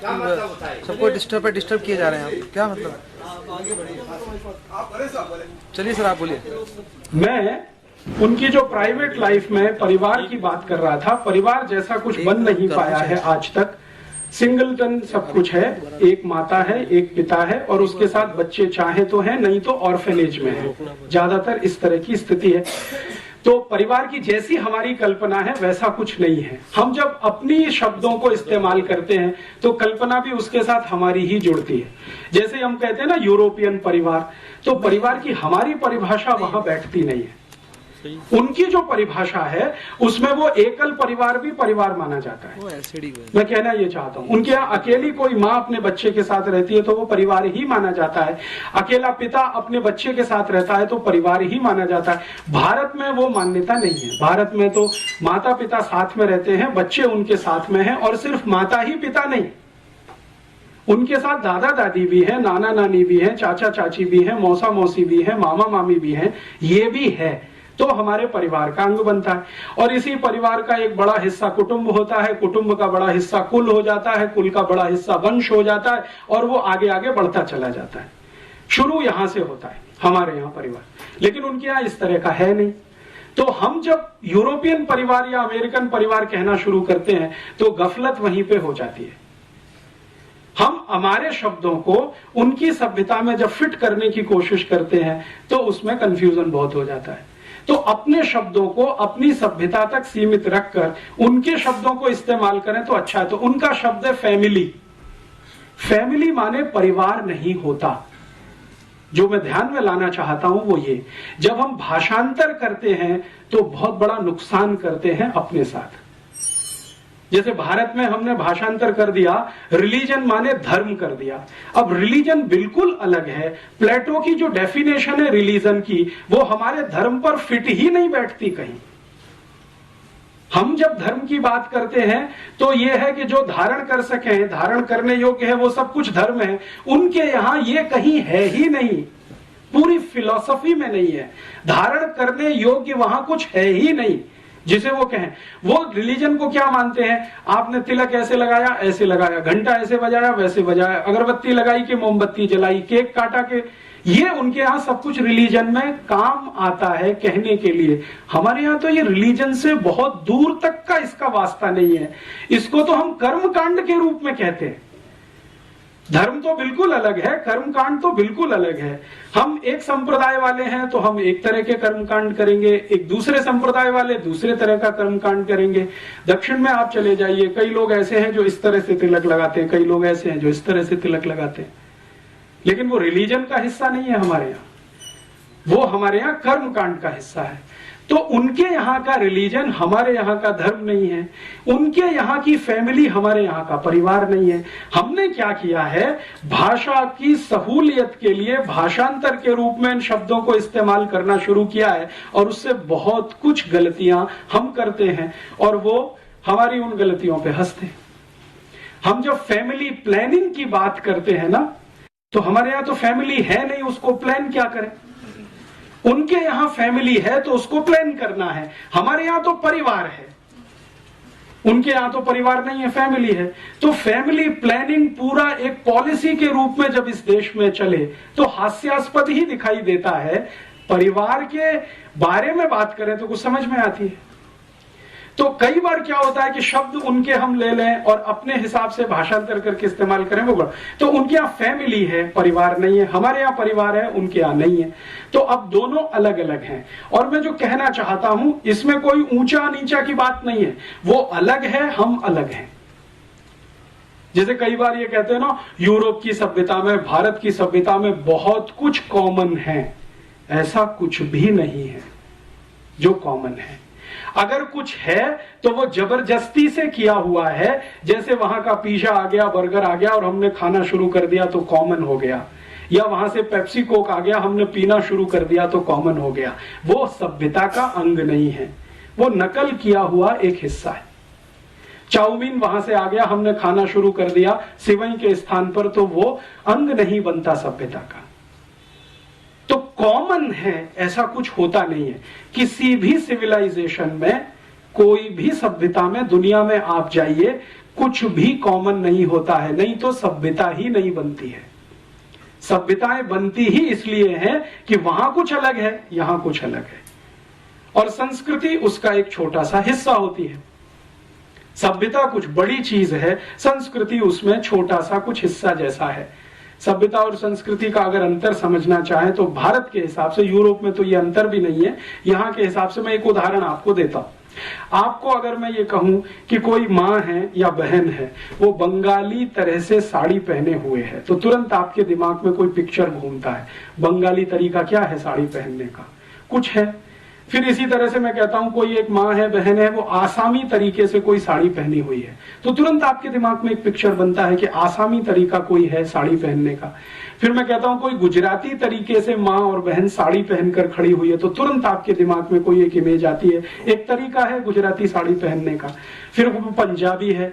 तो ऐसे अगर 8-10 राज्यों के मैं नाम लूं और आपसे कहूं कि देखो ये गुजराती साड़ी है, ये मराठी साड़ी है, ये बंगाली है, ये आसामी है, ये मणिपुरी है, ये आदि आदि इस तरह की साड़ियां हैं, तो ये जो अलग अलग तरीके हैं साड़ियों को पहनने के, ये है संस्कृति, और ये जो साड़ी है वो है सभ्यता। तो सभ्यता और संस्कृति का जो अंतर है वो कुछ इस तरह का है। सिविलाइजेशन है साड़ी, और तरीके जो उसको पहनने के हैं वो है हमारी संस्कृति। तो भारतीयता में, सभ्यता और संस्कृति में जो परिवार की बात है वो में कुछ अलग तरीके की, हमारी उनकी अलग तरीके की। तो अब उनकी जो फैमिली है वो कैसी है? फैमिली ये है कि पैट्रियार्कियल, मैंने आपसे कहा, पिता है वो सर्वोच्च है, और पिता की हैसियत जज के जैसी है। माने एक बार उसने कोई फैसला सुना दिया, वो सुप्रीम है, वो रिकंसीडर नहीं होता। लगभग 2000 साल पूरे यूरोप में सन 1950 से लेकर पहली शताब्दी तक यूरोप के सभी परिवारों में पिता सर्वोच्च है, 1950 तक। और यही कारण है कि सन 1950 तक यूरोप के सभी देशों में सिर्फ पिताओं को वोट डालने का अधिकार होता था। आप सोच सकते हैं ये बात? अमेरिका में 1950 तक, ब्रिटेन में सन 1950 तक, यूरोप के देशों में लगभग 1950 तक सिर्फ पुरुष ही वोट डाल सकता था, स्त्री को वोट डालने का अधिकार नहीं, क्योंकि फैमिली में स्त्री का कोई महत्व नहीं। पितृसत्तात्मक सत्ता, पैट्रियार्कियल जिसको हम कहते हैं, उनके शब्दों में वो है। और इससे भी आगे चलें तो यूरोप के दस्तावेज बताते हैं कि सन 1950 तक यूरोप और अमेरिका की किसी बैंक में महिला को खाता खोलने का अधिकार नहीं, बैंक अकाउंट ओपन करने का राइट नहीं, अप टू 1950। तो महिलाओं को वोट डालने के अधिकार मिलने चाहिए और महिलाओं को बैंक में खाता खोलने का अधिकार मिलना चाहिए। इस पर एक जबरदस्त आंदोलन शुरू हुआ फ्रांस से, और उस आंदोलन की नेत्री थी सिमोन द बोवार, और उसका सबसे बड़ा नारा था कि जो पुरुष को अधिकार है वोट देने का, बैंक अकाउंट खोलने का, संपत्ति का मालिक होने का, वो अधिकार महिलाओं को मिलना चाहिए। और ये आंदोलन बहुत लंबे समय तक चला। ज्यों पाल सार्त्र, जो बहुत बड़ा फिलोसोफर माना जाता है फ्रांस का और अभी यूरोप का, सिमोन द बोवार जो उसकी सहयोगी थी, इन लोगों ने मिलकर ये बहुत बड़ा कैंपेन स्टार्ट किया, जिसको फेमिनिज्म माना जाता है या फेमिनिज्म मूवमेंट कहा जाता है। स्त्री मुक्ति आंदोलन जैसा हम उसका भाषांतर भारत में करते हैं। स्त्री को मुक्ति किससे? इस व्यवस्था से जिसमें उसको वोट देने का अधिकार नहीं है, बैंक अकाउंट खोलने का अधिकार नहीं है, संपत्ति का अधिकार नहीं है। जो अधिकार है वो सब पुरुष को है, पिता को है, मां को तो कोई अधिकार नहीं। और इसमें इंटरेस्टिंग बात जो समझने की है, जो आसानी से डाइजेस्ट नहीं होती, जो प्लेटो अपनी किताब में लिखता है, वो कहता है कि बच्चे का पैदा होना भी मां के अधिकार में नहीं है, वो पिता का ही अधिकार है। अर्थात कोई गर्भ में बच्चा आ गया है तो उसको पैदा होना है या नहीं वो पिता तय करेगा, मां तय नहीं कर सकती। जन्म देना है नहीं देना है उसके पति पर निर्भर है, पत्नी कुछ उसमें हाँ ना नहीं कह सकती, ये अधिकार नहीं है। और रूसो जो मॉडर्न फिलोसोफर माना गया है, उसके 5 बच्चे हुए, पांचों के बारे में वो अपनी ऑटोबायोग्राफी में लिखता है कि मेरा फैसला था, पत्नी का नहीं। और फिर उसको कहा गया कि ये गलत है या सही है, तो उसने कहा 2000 साल की परंपरा है और मैंने उसको निभाया। तो ये वहां की व्यवस्था है। तो पिता है, पुरुष है, मुख्य है, परिवार का मुखिया है, कुलपति है, कुलपिता है, जो कहना चाहिए। अभी जो तय करेगा वही तय करेगा, माता कुछ तय नहीं कर सकती। और इससे भी आगे यूरोप के सभी गांवों में, अब शहरों में थोड़ा ये बंद हुआ है पिछले 50 साल से, यूरोप के गांवों में आज भी बहुत सारी जनजातियां हैं जिनको यूरोप में आदिवासी कहा जाता है। वहां अभी भी यही है, पिछले 50 वर्षों में वहां नहीं कुछ बदला है। इससे भी आगे एक बात जो मैं आपके ध्यान में लाना चाहता हूं कि बच्चा पैदा हुआ पिता की मर्जी से, मां ने सिर्फ गर्भ धारण किया, मर्जी पिता की है। अब उस और सामान्य रूप से यूरोप में 2000 साल की एक परंपरा है कि बच्चे जितने पैदा हों उसमें से 3/4 को लावारिस छोड़ा जाए, एबेंडेंड चाइल्ड। जैसे रूसों के 5 बच्चे हैं, 4 को उसने छोड़ दिया, घर से निकाल दिया, जन्म लेते ही निकाल दिया। तो वहां की परंपरा कैसी है?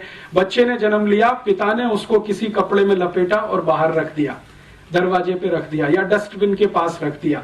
या यूरोप के बहुत सारे देशों में चर्च के सेंटर होते हैं, वहां पहुंचा दिया कि इनको आप पालो, ये हम नहीं रखेंगे। सामान्य रूप से 3/4 बच्चे लावारिस छोड़े जाते हैं। उसके पीछे उनका लॉजिक क्या है? प्लेटो ये कहता है कि बच्चों को पालना अपने वैयक्तिक जीवन में खलल पैदा करने जैसा है। ये प्लेटो की ओपिनियन है, इसलिए व्यक्तिगत जीवन में खलल नहीं होना चाहिए। और प्लेटो की परिभाषा में व्यक्तिगत जीवन सिर्फ इंद्रिय सुख के अलावा कुछ नहीं है।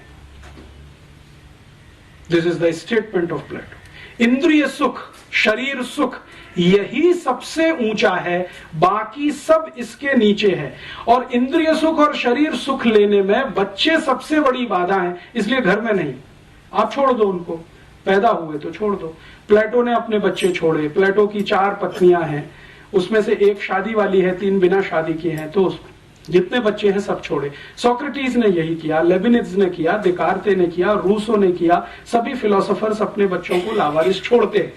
अब प्लेटो कहता है कि ये जो लावारिस हैं, इनकी जिम्मेदारी राज्य की है, परिवार की नहीं, फैमिली की नहीं है। तो राज्य इनको संभाले।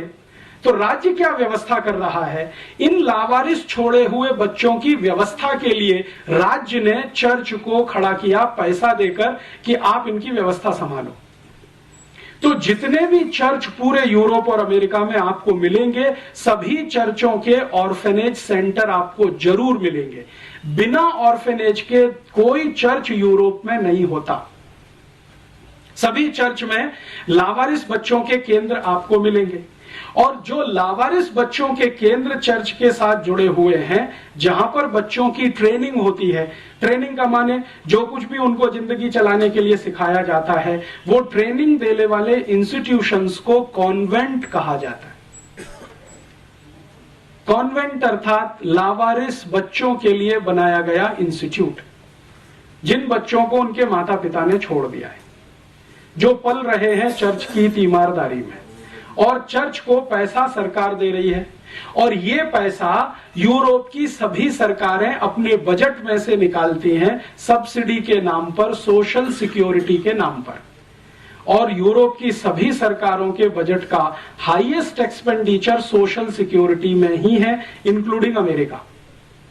तो वो सोशल सिक्योरिटी एक्सपेंडिचर में एक बहुत बड़ा एक्सपेंडिचर है कॉन्वेंट का। अब मेरे समझ में ये बात बिल्कुल स्पष्ट आने लगी है। पहले मैं बचपन में नहीं जान पाता था कि ये भारत में जो कॉन्वेंट स्कूल हैं, इन स्कूलों में हम जब पढ़ने जाते हैं या पढ़ाते हैं अपने बच्चों को, तो बच्चों को स्कूल में मदर फादर कहना क्यों सिखाते, टीचर कहना क्यों नहीं सिखाते? जैसे भारत में बहुत सारे कॉन्वेंट है ना, उसका प्रिंसिपल फादर है, या तो कोई मदर है, या तो कोई सिस्टर है, या तो कोई ब्रदर है, टीचर कोई नहीं है वहां पे। क्यों? क्योंकि यूरोप में तो कॉन्वेंट स्कूल है ही लावारिस बच्चों के लिए जिनके मदर फादर का पता नहीं है। तो किसी तरह मदर फादर की थोड़ी अनुभूति हो सके इसके लिए वो अपने यहां मदर फादर ब्रदर सिस्टर सिखाते हैं। हमने जैसे का तैसा कॉन्वेंट का ढांचा वहां से आयात कर लिया या जबरदस्ती हमारे ऊपर ठोक के बिठा दिया अंग्रेजों ने, जो भी कहना हो। वो अभी भारत में वैसे ही चलता है जैसे यूरोप में चलता है। भारत के जयपुर के किसी भी कॉन्वेंट स्कूल में आप चले जाइए, बच्चे को फादर ही कहलवाएंगे वहां के प्रिंसिपल को कि ये फादर है जो लंबा चोगा पहन के है, और वो सिस्टर है, या तो वो मदर है या तो वो ब्रदर है। कोई टीचर नहीं है, क्योंकि वहां नहीं है तो यहां भी नहीं। अब इससे भी ज्यादा इंटरेस्टिंग एक बात मैं आपसे और कहता हूं, तब आपको और समझ में आएगा कि हमारी मूर्खताएं क्या हैं, हमारी अपनी।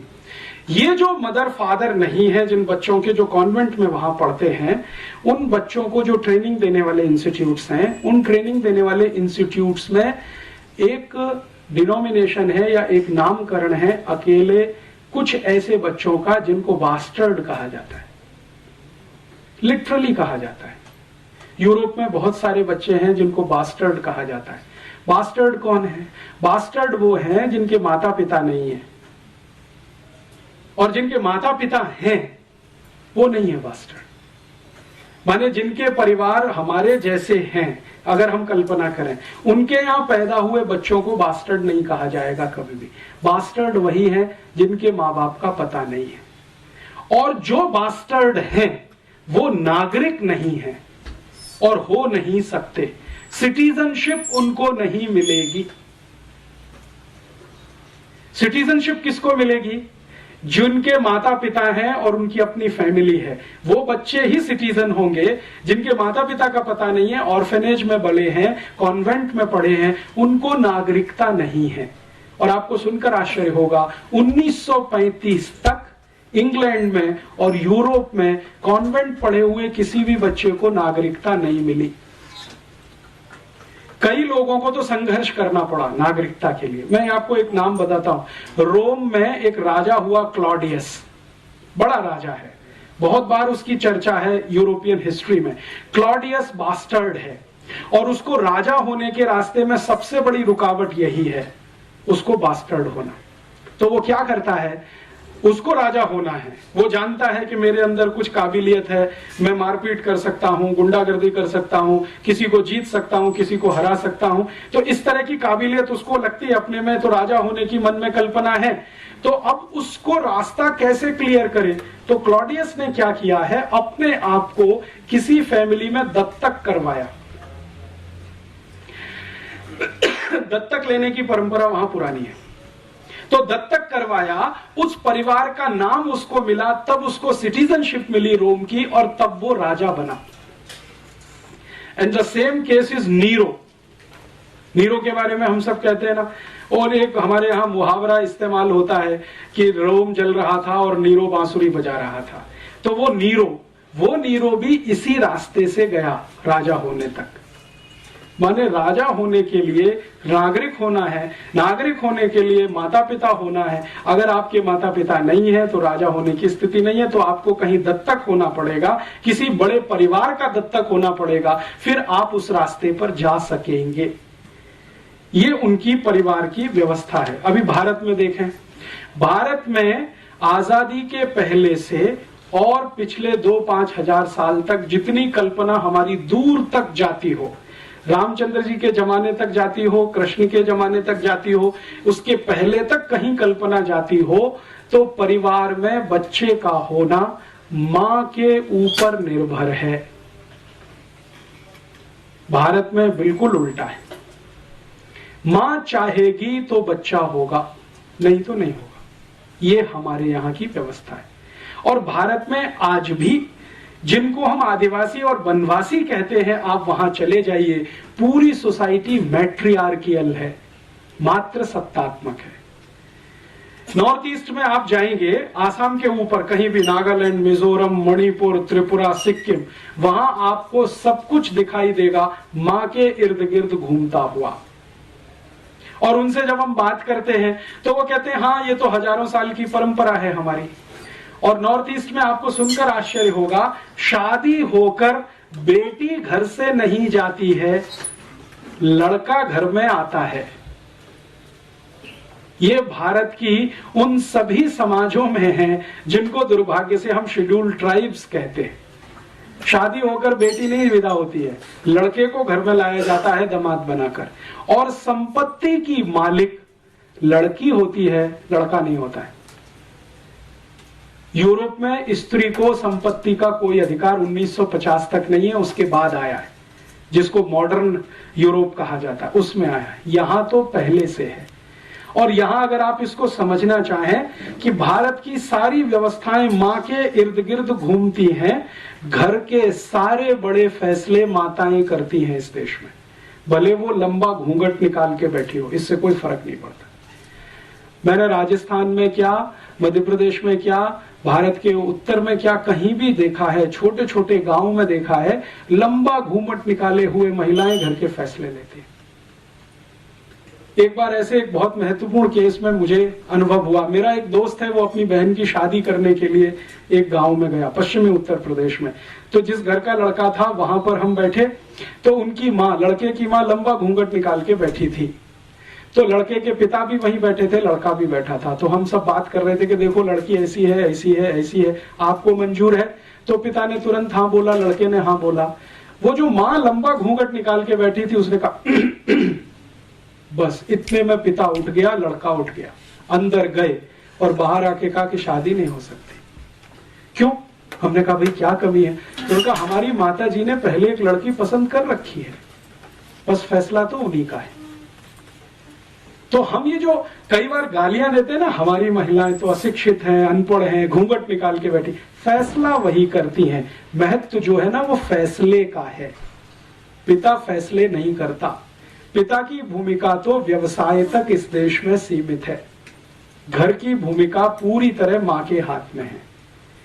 तो यहां का जो परिवार है वो मात्र सत्तात्मक है, और जब मात्र सत्तात्मक है तो उसमें संबंध तो बहुत दूर तक होते हैं, क्योंकि मां तो संबंध की शुरुआत है, संबंध ही पहला बनता है वो मां का है। तो मां से निकलते हुए फिर संबंध चलते हैं, और संबंध चलते हैं तो परिवार और कुल और वंश बड़े होते हैं। तो हमारे यहाँ जो परिवार की कल्पना है उसके केंद्र में मां है। वो राम का देख लो, कृष्ण का देख लो, या और वसुदेव का देख लो, या भारत में चंद्रगुप्त विक्रमादित्य का देखना हो तो देख लो, हर्षवर्धन का देखना हो तो देख लो, या चाणक्य का देखना हो तो देख लो, किसी का भी देख लो, सभी के केंद्र में मां है।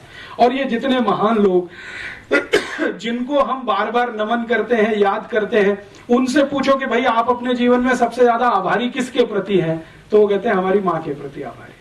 वो है तो हमको ये संस्कार हैं, नहीं होती तो शायद ये नहीं होता। तो संस्कार देने का काम मां। भारत की सारी कविताओं के केंद्र में मां है, जो बच्चों को सिखाई जाती है बचपन से लेके और दूर तक। माने स्त्री हमारे केंद्र में है, महिला हमारे केंद्र में है, मां हमारे केंद्र में है। तो मां के केंद्र होने से परिवार की व्यवस्था कुछ इस तरह की है, मात्र सत्तात्मक है। और भारत में ये कभी नहीं रहा अमेरिका और यूरोप के जैसा, जैसे वहां वोट देने का अधिकार नहीं, बैंक अकाउंट खोलने का अधिकार नहीं। आप जानते हैं कि इस भारत में माताओं ने ऋग्वेद की ऋचाएं लिखी हैं, यजुर्वेद की ऋचाएं लिखी हैं, सामवेद की ऋचाएं लिखी हैं। उपनिषदों में बहुत सारा कंट्रीब्यूशन माताओं का है। मेरे एक परिचित हैं, आर्य समाजी हैं, बहुत बड़े वेद के प्रकांड पंडित हैं। मैंने उनसे एक दिन पूछा कि वेद में कुल कितनी ऋचाएं हैं और उसमें से कितनी महिलाओं की हैं, तो उनका 37 से 40% महिलाओं की लिखी हुई है। और उनके अलग अलग नाम हैं जो हम जानते हैं अलग अलग समय पर। तो वेद रचती हैं महिलाएं, उपनिषद रचती हैं महिलाएं, तो केंद्र में तो रही होंगी। और भारत के सामान्य गांव में ये दिखाई देता है, अभी भी माताएं आर्थिक फैसले सबसे ज्यादा करती हैं, अभी भी माताएं सबसे ज्यादा उत्पादन के काम में लगी हुई हैं। इस देश में जीडीपी का जो यूरोपियन अमेरिकन पैमाना हम छोड़ें और भारतीय पैमाना कोई बनाए, तो हाईएस्ट जीडीपी कंट्रीब्यूशन माताओं के द्वारा ही है इस देश में। अभी तो हम यूरोपियन पैमाने से नापते हैं, तो होता क्या है कि भारत में माताओं का उत्पादन छोड़कर जो कुछ भी इस देश में है वो सब जीडीपी में आता है। लेकिन माताओं का उत्पादन हमने कभी जीडीपी में लाया नहीं, क्योंकि नकल हमने उनकी कर रखी है। वहां पे माताएं पापड़ बनाती हैं, चिप्स बनाती हैं, बड़ी बनाती हैं, अचार बनाती हैं, सब्जियां बनाती हैं, रोटियां बनाती हैं, वगैरह वगैरह बहुत कुछ बनाती हैं। वो जीडीपी में इंक्लूड नहीं है, क्योंकि नकल हमने वहां से की हुई है, पितृसत्तात्मक समाज से। बाकी हमारे देश में उत्पादन के सबसे बड़े तंत्र पर आज भी माताएं हैं, व्यवस्थाओं को संभालने में आज भी माताएं हैं। और हमारे भारत में तो कहा ही नहीं जाता है, बिल्कुल स्पष्ट दिखाई देता है, जिस घर में मां नहीं है वहां की रौनक नहीं है, पवित्रता नहीं है। मैं दक्षिण में बहुत सारे मंदिरों में गया हूं, लेकिन गर्भगृह में मैं प्रवेश नहीं कर सका। कारण क्या? पुजारी ने कहा कि आपकी या तो मां को लेके आइए या तो पत्नी को लेके आइए, तभी मंदिर में जाने के अधिकारी हैं। आप अकेले क्या करेंगे इसमें जाके? तो मैंने कहा भाई इसमें परेशानी क्या है, मैं अकेला हूं तो। उन्होंने कहा अकेले होने से पवित्रता नहीं आती, पवित्रता किसी स्त्री के साथ होने से ही आती है, वो चाहे मां के रूप में हो या आपकी पत्नी के रूप में हो। और अगर कुछ नहीं है तो बहन को ले आइए किसी को, हम आपको मंदिर में जाने देंगे। उस दिन मेरे समझ में आया। अब इस बात को हम पूरे हिंदुस्तान में एक नमक मिर्च लगाकर एक दूसरे तरह से भी पेश कर सकते हैं कि देखो कितना छुआछूत है इस देश में, घुसने ही नहीं देते मंदिर में। लेकिन उसके पीछे कारण कुछ और है, वो पवित्रता का कारण है जो मां के साथ जुड़ा हुआ है। और ये भारत में बहुत सारे शास्त्रों में बार बार पढ़ने में आता है, सुनने में आता है कि जिस पुरुष की स्त्री चली गई उसका तो सब कुछ चला गया। मां चली गई तो और कुछ बचा ही नहीं, पत्नी गई तो बहुत कुछ चला गया। विदुर होना बहुत अपमानजनक स्थिति है समाज में, हमारे देश में, हमारी मान्यता में, हमारी सभ्यता में।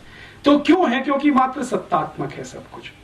बच्चे पैदा होंगे नहीं होंगे मां का है, बच्चे बड़े होंगे तो क्या संस्कार मिलेंगे मां का फैसला है, पिता का उसमें कोई बड़ा योगदान नहीं। पिता तो थोड़ा सपोर्टिंग हैंड के रूप में है, जो कुछ गढ़ रही है तो वो तो मां गढ़ रही है। तो भारत की सभ्यता मात्र सत्तात्मक, इसलिए हमने शायद हमारे देश को भारत माता बोला। हमने कभी क्यों नहीं कहा भारत पिता, भारत माता ही क्यों कहते? क्योंकि मात्र सत्तात्मक है सब कुछ। यहां तो भारत माता ही कहेंगे। भारत शब्द तो पुरलिंग है, लेकिन माता तो हमने लगाया है उसके साथ भी। गंगा के साथ भी माता लगा दिया, गाय के साथ भी माता लगा दिया, यमुना के साथ भी माता लगा दिया। गंगा मैया है, यमुना मैया है, गैया मैया है। ये मैया है, भले वो पुरलिंग ही क्यों ना हो, क्योंकि मात्र सत्तात्मक है सब कुछ। तो अब हम मात्र सत्तात्मक समाज में रहने वाले लोग पितृ सत्तात्मक समाज के लोगों की नकल करें तो अल्टीमेटली क्या निकलेगा? आपको अपने स्थान बदलने पड़ेंगे और उसमें से तो बहुत कुछ घालमेल होगा। तो अभी मैं आपको इस उदाहरण को और थोड़ा स्पष्ट करता हूं कि हम भारत में विदेशी टीवी चैनलों को आज देखते हैं। तो जितने भी विदेशी टीवी चैनल हैं, जैसे स्टार प्लस आया है, CNN है, ATN है, प्राइम स्टार है, प्राइम स्पोर्ट्स है, वगैरह वगैरह, इन सभी टीवी चैनलों पर कुछ सीरियल्स आते हैं और उन सीरियलों को भारतवासी देखते हैं और दिखाते भी भारतवासी हैं, लेकिन उनके प्लॉट सभी अमेरिका और यूरोप से आते हैं। भारत में स्टार प्लस पे सबसे ज्यादा सीरियल दिखाने वाली एक लड़की है जिसका नाम है एकता कपूर, उसके सबसे ज्यादा सीरियल आते हैं। सौभाग्य से एक बार मुझे उससे बात करने का मौका मिला मुंबई में, तो मैंने उससे एक ही सवाल पूछा कि आपके जितने भी सीरियल हैं, सास भी कभी बहू थी, घर घर की कहानी, तेरी मेरी कहानी, इसकी कहानी, उसकी कहानी, ये सब सीरियल के प्लॉट्स कहां से आते हैं, कहानी कहां से आती है? तो उन्होंने कहा this is all imported. Plot तो सभी अमेरिका से हैं, यूरोप से आए हैं, कहानी सब वहां से आई है, उसमें हमने भारतीय पात्रों को फिट करने की कोशिश की है। तो मैंने कहा अब मुझे समझ में आ गया कि आपके सभी सीरियल में माताओं को ही सबसे ज्यादा गालियां क्यों दी जाती है। सास भी कभी बहू थी, आप अगर इस सीरियल को ध्यान से देखें तो इस सीरियल की सभी स्त्री पात्र या माताएं पात्र सबसे ज्यादा दुर्भावना का शिकार है। ऐसे ही कसौटी जिंदगी की या कहानी घर घर की, कोई भी सीरियल देखें, ये सभी सीरियलों को मैं देख नहीं पाता हूं, लेकिन इनकी स्टोरी जरूर पढ़ता हूं मैं। कभी अखबार में आती है, कभी मैगजीन में। तो उन सब सीरियलों में एक माता दूसरे के खिलाफ षड्यंत्र कर रही है, दूसरी तीसरे के खिलाफ, तीसरी चौथी के खिलाफ, ननद भाभी के खिलाफ, भाभी ननद के खिलाफ, माता जो है किसी और के, इसी तरह के षड्यंत्र षड्यंत्र षड्यंत्र माताओं के बीच में सबसे ज्यादा, पुरुषों में कुछ कम, क्योंकि ये सब इंपोर्टेड प्लॉट्स हैं, यूरोप से आए हैं अमेरिका। तो वहां तो माता तो कुछ है नहीं, तो उसके खिलाफ षड्यंत्र भी हो तो कोई महत्व की बात नहीं है। यहां तो बहुत कुछ उसी पर निर्भर है, लेकिन हमने चूंकि आयातित किया हुआ है, उसको हिंदुस्तान का थोड़ा मिर्च मसाला लगा के पेश किया हुआ है, तो सभी सीरियल उसी तरह के दिखाई देते हैं इस देश में। चूंकि हम अगर अपनी सभ्यता को ध्यान में रख के कोई सीरियल बनाएं और अपनी मान्यताओं को ध्यान में रख के बनाएं, तो इसके बिल्कुल विपरीत बनेंगे जो आज हम देख रहे हैं या दिखाए जा रहे हैं। अच्छा, मैंने जब इनको कहा कि एकता कपूर को कि आप कोई भारतीय मान्यताओं के आधार पर भी, तो उनका आप प्लॉट बना के दे दीजिए, हमारी दिमाग में तो आता नहीं है, क्योंकि हमने तो जो पढ़ा लिखा है वो सब कुछ इसी तरह का है, मॉडर्निज्म का, यूरोपियनिज्म का, अमेरिकनिज्म। एकता कपूर यूरोप में पढ़ के आई है, थोड़े दिन अमेरिका में रह के आई है, तो वो कहती है कि ज्यादा कुछ हम जो देखते रहे वो यहाँ पे बनाते रहे। तो इस तरह का होता है, जब आप अंधानुकरण करते हैं, बिना सोचे समझे नकल करते हैं, तो इस तरह का उसमें से कुछ निकलता है। फिर हम अपना सिर पीटते हैं, अरे हमारी संस्कृति का नाश हो रहा है, सभ्यता का नाश हो रहा है। वो तो होगा ही, क्योंकि बिना सोचे समझे तो आप ये सब कर ही रहे हैं। कोई विचार तो होता नहीं, कोई बहस तो होती नहीं, कोई मुहाविसा तो होता नहीं इस देश में, ऐसे ही चलता जाता है। तो एक मात्र सत्तात्मक समाज हमारा, एक पितृ सत्तात्मक समाज उनका। अब कौन अच्छा कौन बुरा इसमें नहीं जाना चाहिए, वो अलग हम अलग। अब अलग अलग मान्यता और सभ्यता के लोग अलग अलग मान्यता और सभ्यता के ही कार्य करेंगे, तभी कुछ अच्छा होगा, नहीं तो उसमें से कुछ खराब ही निकलेगा। घालमेल करेंगे, फ्यूजन करेंगे तो खिचड़ी बनेगा। इस तरह का यूरोप और अमेरिकन समाज है।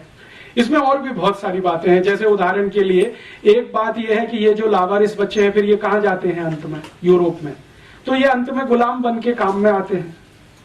कॉन्वेंट से जो बच्चे निकलते हैं वो सब गुलाम बनते हैं। और आप जानते हैं कि गुलामी प्रथा, दास प्रथा यूरोप का लंबे समय तक चला हुआ बहुत बड़ा अभियान रहा है, जिसको यूरोप और अमेरिका की किसी भी समाज ने आज तक ये नहीं कहा कि ये पूरा खराब था। वो कहते हैं इसमें थोड़ा सुधार करके अच्छा था, इंक्लूडिंग जॉर्ज बुश। यहां तक आके जॉर्ज बुश प्लेटो की मान्यता को ही आगे बढ़ाता है, जब वो एक वक्तव्य देता है कि न्यू ऑरलिन्स में आया भूकंप, अभी आया ना, पानी का जलजला, समुद्री।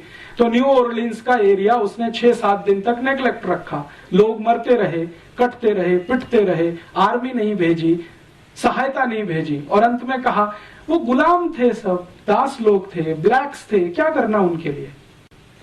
और थोड़े दिन के बाद उसी तरह का तूफान और जलजला उस एरिया में आया अमेरिका में, जहां उनका सबसे बड़ा सेंटर है केप कैनेवरल, और वहां से उनके रॉकेट और वो सब छोड़े जाते हैं, और अमेरिका का सबसे अमीर इलाका है। वहां जैसे ही जलजला आया, 6 घंटे के अंदर आर्मी भी पहुंच गई, सामान भी पहुंच गया, सब पहुंच गया, क्योंकि वो व्हाइट्स हैं।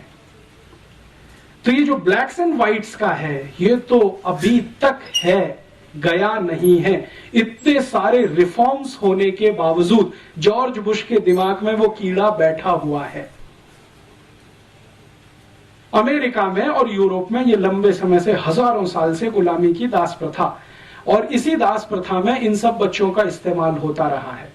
और मजे की बात यह है कि इसको वो कभी भी खराब नहीं मानते रहे। तो वो दुनिया के जिस भी देश में गए, वहां उन्होंने यही किया जो अपने यहां वो हजारों साल से कर रहे थे, दास बनाना, गुलाम बनाना और उनकी मदद से सब काम कराना। अब वहां क्या होता है कि जो भी पिता है या उनकी थोड़ी बहुत फैमिली है, उसमें बच्चा तो एक आधी है, बाकी तो ऑर्फेनेज में है। ऑर्फेनेज से लाए हुए जो बड़े गुलाम बच्चे हैं वो घर के काम में लगे हुए, तो छोटे से लेकर बड़ा काम सब गुलाम करेंगे। पिता को करने के लिए कुछ नहीं है। जैसे जूता पॉलिश करना है तो वो गुलाम करेगा, इस्त्री करना है तो गुलाम करेगा, कपड़े धोने हैं तो गुलाम धोएगा, घर को साफ करना है तो गुलाम करेगा। इस तरह की परंपराएं वहां पे हैं। माने अपने हाथ से अपना काम नहीं करना, जो करे वो छोटा है, नीचा है, और जो दूसरों से कराए वो ऊंचा है। तो वहां ऊंचे और नीचे की परिभाषा कुछ इस तरह की है। भारत में इसका बिल्कुल उल्टा है। यहां क्या है, जो अपने हाथ से अपने सारे काम करे वो ऊंचा है, और दूसरों से कराए तो वो सबसे ज्यादा शोषण कर रहा है। हम उसको गाली ही देते हैं। तो भारतीयता में क्या होता है, मैंने ऐसे इस देश के सैकड़ों करोड़पतियों को देखा है जो अपने घर में खुद झाड़ू लगा लेते हैं, अपने कपड़े खुद साफ कर लेते हैं, खुद नहा लेते हैं, खुद दांत साफ कर लेते हैं। आप कल्पना नहीं कर सकते, यूरोप में जो अमीर ज़ादे रहे हैं 1950 तक, उनके दांतों पे ब्रश भी गुलाम ही चलाते रहे, दांतों पे ब्रश। तो वो जब अमीरजादे यहाँ वॉयसराय बन के आते हैं और यहाँ जब रहना शुरू करते हैं तो यहाँ भी वही परंपरा डालते हैं। जैसे उदाहरण में हमारा राष्ट्रपति भवन, ये एक अंग्रेज वॉयसराय का घर है, तो बहुत साल तक तो अंग्रेज वॉयसराय रहा जिसको राष्ट्रपति मानते थे। तो आप अगर चले जाएं राष्ट्रपति भवन में तो ऐसे दासों की, गुलामों की फौज आपको वहां मिलेगी जिनकी संख्या 4,500 है।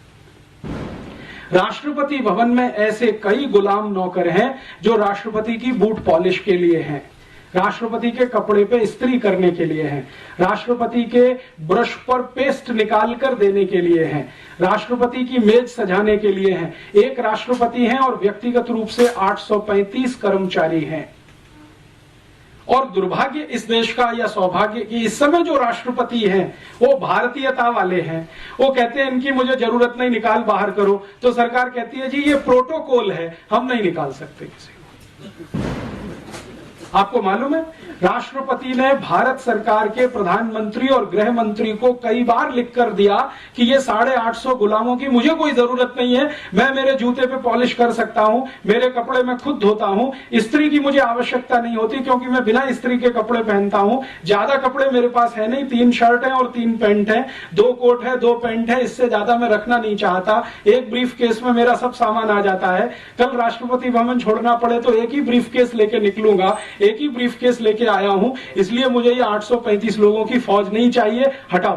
तो प्रधानमंत्री कहते नहीं हटा सकते, ये तो प्रोटोकॉल के खिलाफ है। आप उनका इस्तेमाल नहीं कर सकते तो बैठने दीजिए ना, आपका क्या बिगाड़ते हैं, प्रोटोकॉल तो चलने दीजिए। माने वो वॉयसराय वाला प्रोटोकॉल जो गुलामी से आया है, दास प्रथा से, वो यहां कंटिन्यू रखना है। हमारे यहां तो नहीं है। भारतीयता में तो कोई किसी को गुलाम नहीं बना सकता क्योंकि हम तो आत्मा की बात करते हैं। हम तो कहते हैं ना आत्मा सबकी समान है, परमात्मा का अंश है, कोई किसी को कैसे गुलाम बना सकता है। हम तो किसी जानवर को गुलाम नहीं बना सकते, आदमी की तो बहुत दूर की बात है। और अगर बनाते हैं तो वो समाज में विकृति माना जाता है, उसको स्वीकृति कभी किसी ने नहीं दिया है, ये हमारे देश में नहीं। अब हमारे यहाँ क्या होता है, मॉडर्निज्म में हमने अमेरिका और यूरोप से प्रभावित होकर बहुत कुछ करना शुरू किया है।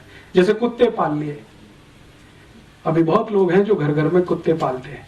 भारतीयता में आप कुत्ता घर में बांध के नहीं रख सकते, वो तो स्वतंत्र छोड़ने के लिए ही है, लेकिन हमने घर में पाल लिए और उनको गले में पट्टा डाल के घुमाने के लिए लेके जाते हैं और फिर वापस लाते हैं, उसमें बड़ी शान समझते हैं। और अगर उसको पलट के ये कह दो कि भाई ये कुत्ते पालने से अच्छा कोई गाय पाल लो तो दूध तो मिलेगा और गोबर का खाद किसी किसान को मिलेगा, क्या अब्सर्डिटी की बात करते हो, गाय रखेंगे, गंदा करती है। और वो कुत्ता कहीं भी गंदा करता है, किसी का लिहाज नहीं करता, कहीं भी पांव उठा के मूत्र कर देगा और कहीं भी संडास कर देगा। उसको साफ करना हमको अच्छा लगता है क्योंकि यूरोप से आया हुआ है। और हम गाय पालें और उसका दूध पिए तो उसमें 50 तर्क सुनाना शुरू कर देते हैं। जी जयपुर शहर में गाय कैसे पाल सकते हैं, कानून नहीं है। कुत्ता पालने का कानून बन सकता है तो गाय का भी बन सकता है, लेकिन हमने कभी प्रयास नहीं किया। तो कुछ घालमेल इस तरह का होता है, खिचड़ी कुछ इस तरह की होती है। तो हम जो हमारी मान्यता में ऐसा नहीं है तो हमारे कार्य में वैसा नहीं है, होता है तो हम उसको विकृति मान के छोड़ते हैं, वो समाज के लिए आदर्श और उदाहरण नहीं बनता है। तो अब हमारी मान्यता जिस तरह की है व्यवस्था उसी तरह की बनेगी, उनकी मान्यता जिस तरह की है व्यवस्था उस तरह की बनेगी, और व्यवस्था को चलाने के लिए नियम कायदे कानून उस तरह के बनेंगे जिस तरह की मान्यता और व्यवस्था होगी। तो यूरोप और अमेरिका के नियम कायदे कानून उस तरह के हैं, हमारे नियम कायदे कानून भी अगर उसी तरह के बनेंगे तो सर्वनाश ही होगा। अब जैसे वहां जितने भी न्याय के कानून हैं, जिसको जस्टिस कहा जाता है उनकी भाषा में, वो सभी के सभी गुलामों को ध्यान में रखकर बनाए गए हैं। जैसे पनिशमेंट के कानून है, पनिशमेंट के कानून यूरोप में है, क्योंकि गुलाम है तो गुलामों को पनिशमेंट देना है, और देना है तो किस तरह का, 100 कोड़े मारो, 200 कोड़े मारो, 500 कोड़े मारो, 1000 कोड़े मारो। 1 शिलिंग की चोरी हुई है, 2 शिलिंग की चोरी हुई है, या 1 पाउंड की चोरी हुई है, उसमें 1960 तक लंदन में 40 कोड़े की सजा थी। तो इस तरह की व्यवस्था है, क्योंकि वो गुलाम। हमारे यहां तो कुछ दूसरे तरह की व्यवस्था थी। हर्षवर्धन के समय में, चंद्रगुप्त विक्रमादित्य के समय में, और किसी भी राजा के समय में चोरी के लिए जो कानून बने हैं न्याय देने के लिए, और यूरोप में है, उन दोनों का मैं आजकल अध्ययन कर रहा हूं, जमीन आसमान का अंतर है। और वहां अगर सजा है, जैसे भारत के क्रांतिवीरों को भी वो सजा देते थे कोड़े मारने की, क्योंकि यूरोप से आई है वहीं से। तो भारत का कोई क्रांतिवीर है, अंग्रेजों के खिलाफ बगावत किया, 50 कोड़े मारो। जैसे चंद्रशेखर आजाद की कहानी तो आपने सबने सुनी है कि उनको अदालत में ही कोड़े मारे गए थे। तो उन्होंने जज से रियायत मांगी कि ये तो बहुत ज्यादा है, तो जज ने कहा अच्छा 5 कम कर दो, 45 मार दो, ये दया है। लेकिन वो जज जानता नहीं है कि 10 कोड़े में भी ये मर जाएगा, और वही हुआ चंद्रशेखर आजाद के साथ। तो जो न्यायाधीश बैठा था कुर्सी पर, वो कहे कि मैं क्या करूं, मुझे तो जो लॉ मिला है उसके आधार पर मैंने फैसला दिया है, अब इसमें प्रेम, दया, करुणा कहां से फिट बैठती है मेरे समझ में नहीं आता। भारतीयता की नजर से मैं नहीं देख सकता, क्योंकि मुझे कानून ऐसा मिला है पालन करने के लिए। तो चंद्रशेखर के केस में जज की यह टिप्पणी, वो कहता है कि भारतीयता की नजर से देखूं तो ये बहुत बड़ा जुर्म है जो मैंने किया, कि उसको मैंने 50 कोड़े की सजा दी, बाद में 5 घटा के 45 कर दिया। लेकिन चंद्रशेखर को जब 10 कोड़े पड़े हैं तो वो बेहोश हो गए। तो बेहोशी के बाद इंतजार किया है जज ने, दोबारा होश आने पर बाकी 40 कोड़े मरवाए, 45। तो हम कहते हैं जी बहुत अत्याचार है, लेकिन वो कहते हैं ये तो हमारे यहाँ सामान्य व्यवहार है। इसी तरह से हम सजा देते हैं यूरोप में अपने गुलामों को, तो यही भारत में कर रहे हैं। इसी तरह से भारत के क्रांतिवीरों को सजाएं देने के तरीके, जो गुलामों को वहां यूरोप में बर्फ की सिल्ली पे लिटा देना और उसको पीठ पर पीछे से डंडे से मारना, ये this is typical European style. Europe में बर्फ बहुत है, जमीन पे लिटा दिया, पीछे से बैत से मार रहे हैं, यही भारत में वो लेके आए। और विनायक दामोदर सावरकर को पहली बार जब अरेस्ट किया है तो उनको यही दंड है, बर्फ की सिल्ली पे लिटाकर पीछे से केन से मारना, जब तक बेहोश ना हो जाए तब तक मारना। तो ये जो कुछ भी वो कर रहे हैं यहां, हमको ऐसा लगता है अत्याचार कर रहे हैं क्योंकि हमारी मान्यता के, वो कहते हैं कि हम तो न्याय दे रहे हैं क्योंकि उनकी मान्यता के। तो झगड़ा यही है, और इसी झगड़े को गांधी जी ने सभ्यता का झगड़ा बताया। और गांधी जी ने ये जो कहा कि ये शैतानी सभ्यता है, शायद वो यही सब कारण से, वो कहते हैं ये शैतान से भी गिरे हुए हैं। तो अब हमें यह तय करना है कि जो शैतानी सभ्यता गांधी जी बोल गए और जो दिखाई भी देती है उनके दस्तावेजों में, उसको अंधानुकरण करें या अपनी सभ्यता, अपनी संस्कृति और अपनी मान्यताओं के पीछे चलें। यह बड़ा प्रश्न इस समय हमारे देश में है। फिर हम ये कह सकते हैं कि हाँ, भारतीय सभ्यता में सब कुछ अच्छा है क्या, संस्कृति में सब कुछ अच्छा है? नहीं है, बहुत कुछ खराब है, क्योंकि सभी सभ्यताओं में बहुत कुछ खराब होता है, बहुत कुछ अच्छा होता है। तो हमारी सभ्यता संस्कृति में भी बहुत कुछ खराब आ गया है, शायद वो नकल से आया हो। सबसे बड़ी खराबी अपनी सभ्यता में जो पिछले 200, 250, 500 वर्षों में आई है, या शायद ज्यादा आ गई हो, कि हमने जातियों के आधार पर ऊंच नीच कर दिया इस देश में। ये अपर कास्ट है, ये लोअर कास्ट है, ये बैकवर्ड क्लास है, ये फॉरवर्ड क्लास है, ये ब्राह्मण है, ये चमार है, ये चमार नीचा है, ब्राह्मण ऊंचा है, क्योंकि चमार हाथ से काम करता है, ब्राह्मण दिमाग से काम करता है। ये जो ऊंच नीच है, ये शायद हमारी सभ्यता की सबसे बड़ी बुराई हो। आज के समय के हिसाब से तो दिखाई ही देती है, पहले भी शायद रही हो, या इसका कोई दूसरा स्वरूप रहा हो, उस पर हमें रिसर्च करने की अभी जरूरत है। तो हमें ऐसा लगता है कि ये खराब है। तो सभी सभ्यताओं के विकास में ये एक मूल क्रम होता है कि जो खराब है उसको छोड़ते जाओ, जो अच्छा है उसको और अच्छा बनाते चले जाओ। सभ्यताओं का विकास ऐसे ही होता है। तो अगर हम मानते हैं कि भारत की सभ्यता में कुछ खराब है तो छोड़ें और उसको परिष्कृत करने की कोशिश करें, तब तो ईमानदार यात्रा हमारी होती है विकास की। लेकिन अगर अपनी सभ्यता को ही छोड़ दें, उसकी बुराई अच्छाई तो बात ही ना करें, और सब कुछ विदेशी सभ्यता में अच्छा ही अच्छा है, बिना जाने बिना समझे उसको आयातित करें, तो ये तो सर्वनाश की तरफ ले जाएगी, जो गांधी जी कहते हैं। तो मेरी अपनी मान्यता में वर्तमान में जो हमारी सरकार है वो ग्लोबलाइजेशन के नाम पर, लिबरलाइजेशन के नाम पर इस देश को बर्बादी की तरफ लेके जा रही है, क्योंकि बिना सोचे बिना समझे यूरोपियन अमेरिकन सभ्यता को अंधाधुंध तरीके से इस देश में लागू करने की पूरी ताकत लगाई जा रही है। अब हम नागरिकों के सामने ये बड़ा धर्म संकट है कि हम कहां जाएं। अगर हमको ये तय करना है कि हम हमारी सभ्यता संस्कृति के साथ जाएं, तो पूरी हिम्मत और ताकत के साथ इसको सामूहिक रूप से कहना पड़ेगा। और या तो हम समूह के रूप में ये तय कर लें कि हमको अमरीकी होना ही अच्छा है, जैसे पंडित नेहरू मानते हैं और आज के प्रधानमंत्री भी मानते हैं कि हम यूरोपियन हो जाए, अमेरिकन हो जाए, उसी में हमारी भलाई है। तो पूरा समाज ईमानदारी के साथ अमरीकी और यूरोपीय हो जाए, मुझे उसमें कोई बुराई नहीं लगती। या तो हम ईमानदारी से अमरीकी यूरोपीय हो जाए या ईमानदारी से भारतीय रह जाएं। ये जो बीच की खिचड़ी है, क्योंकि फ्यूजन कहीं नहीं होता है, हो नहीं सकता है, सभ्यताओं में तो नहीं हो सकता है। तो फ्यूजन करने की कोशिश करेंगे तो उसमें से कोई अभीष्ट नहीं निकलेगा, हमारे लायक नहीं होगा। इतना ही कहकर इस व्याख्यान को मैं विराम देता हूं। और इस व्याख्यान की मदद से एक नया प्रश्न मैं इस समाज में खड़ा करना चाहता हूं कि हमको जाना किधर है, ये तय करें। यूरोप अमेरिका जैसा होना है तो पूरी ताकत से बने, और भारतीय होना है तो पूरी ताकत से इधर आए। समाज के स्तर पर यह तय करने की जरूरत है, क्योंकि राजनीति इसे तय करने में समर्थ नहीं है। राजनीति समर्थ क्यों नहीं है? क्योंकि वो नितांत स्वार्थ में डूब चुकी है, और जब नितांत स्वार्थ में कोई डूब जाता है तो वो समाज को दिशा नहीं दे सकता। तो ये समाज को ही तय करना है, और समाज का हिस्सा राजनीति बने, ऐसी मेरी अपेक्षा है। हमारा समाज राजनीति को निर्देशित करे, दिशा निर्धारित करे, अपने स्तर पर तय करके, ऐसी अपेक्षा के साथ मैं विदा लेता हूं।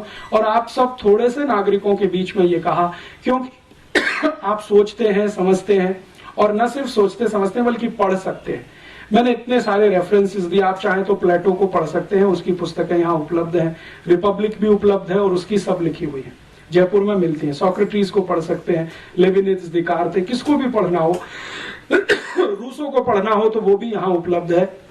जयपुर में बहुत सारी लाइब्रेरीज हैं, आप उनमें जाके निकाल सकते हैं। और ये जो दूसरे रेफरेंस मटेरियल्स हैं वो मैं आपको दे सकता हूं, क्योंकि बहुत सारे डॉक्यूमेंट्स हमने कलेक्ट किए हैं। उनके आधार पर हम थोड़ी छोटी कुछ सीडी बना रहे हैं, कुछ कैसेट्स बना रहे हैं, कुछ पुस्तकें बना रहे हैं, कभी भी आपको मिल सकती है। लेकिन इस बहस को फिर से शुरू करना है, जो गांधी जी 1909 में कह गए कि यूरोपियन सभ्यता शैतानी है, अगर फंसे तो सर्वनाश है, निकले तो जीत है, ये गांधी जी मानते थे। मैं अभी उसको मानने लगा हूं पिछले कुछ वर्षों से, क्योंकि मैंने वो देखना शुरू किया है जो गांधी जी आज से 100 साल पहले देखकर चले गए। इतनी विनम्रता के साथ आपका आभार, धन्यवाद। और इस विषय पर हम आगे चाहें तो इससे भी ज्यादा और गहरी बात हो सकती है, इससे भी ज्यादा और गहरा कोई आपके बीच में मैं बात करने के लिए फिर से आ सकता हूं। लेकिन एक बार मन बने, मानसिकता तैयार हो इस तरह का सुनने की, और सुनने की ही नहीं, गुनने की, चिंतन करने की, तो शायद आने वाले समय में मुझे भी मजा आएगा, आपको और ज्यादा मजा आएगा। आभार।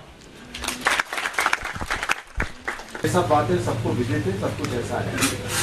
हमारे अंदर पिछले 1000 साल से आपके अनुसार वो क्या कमी आ गई है, जिसमें कि हम 1000 साल से कभी मुसलमानों के, कभी मुगलों के, कभी यूरोपियंस के, और आज अमेरिकन्स के हम गुलाम ही बनना चाहते हैं। आज हमारा फाइनेंस मिनिस्टर कहता है हमको चाइना का अनुकरण करना चाहिए, तो हमको हर का पिछलू ही बना रहना पड़ेगा।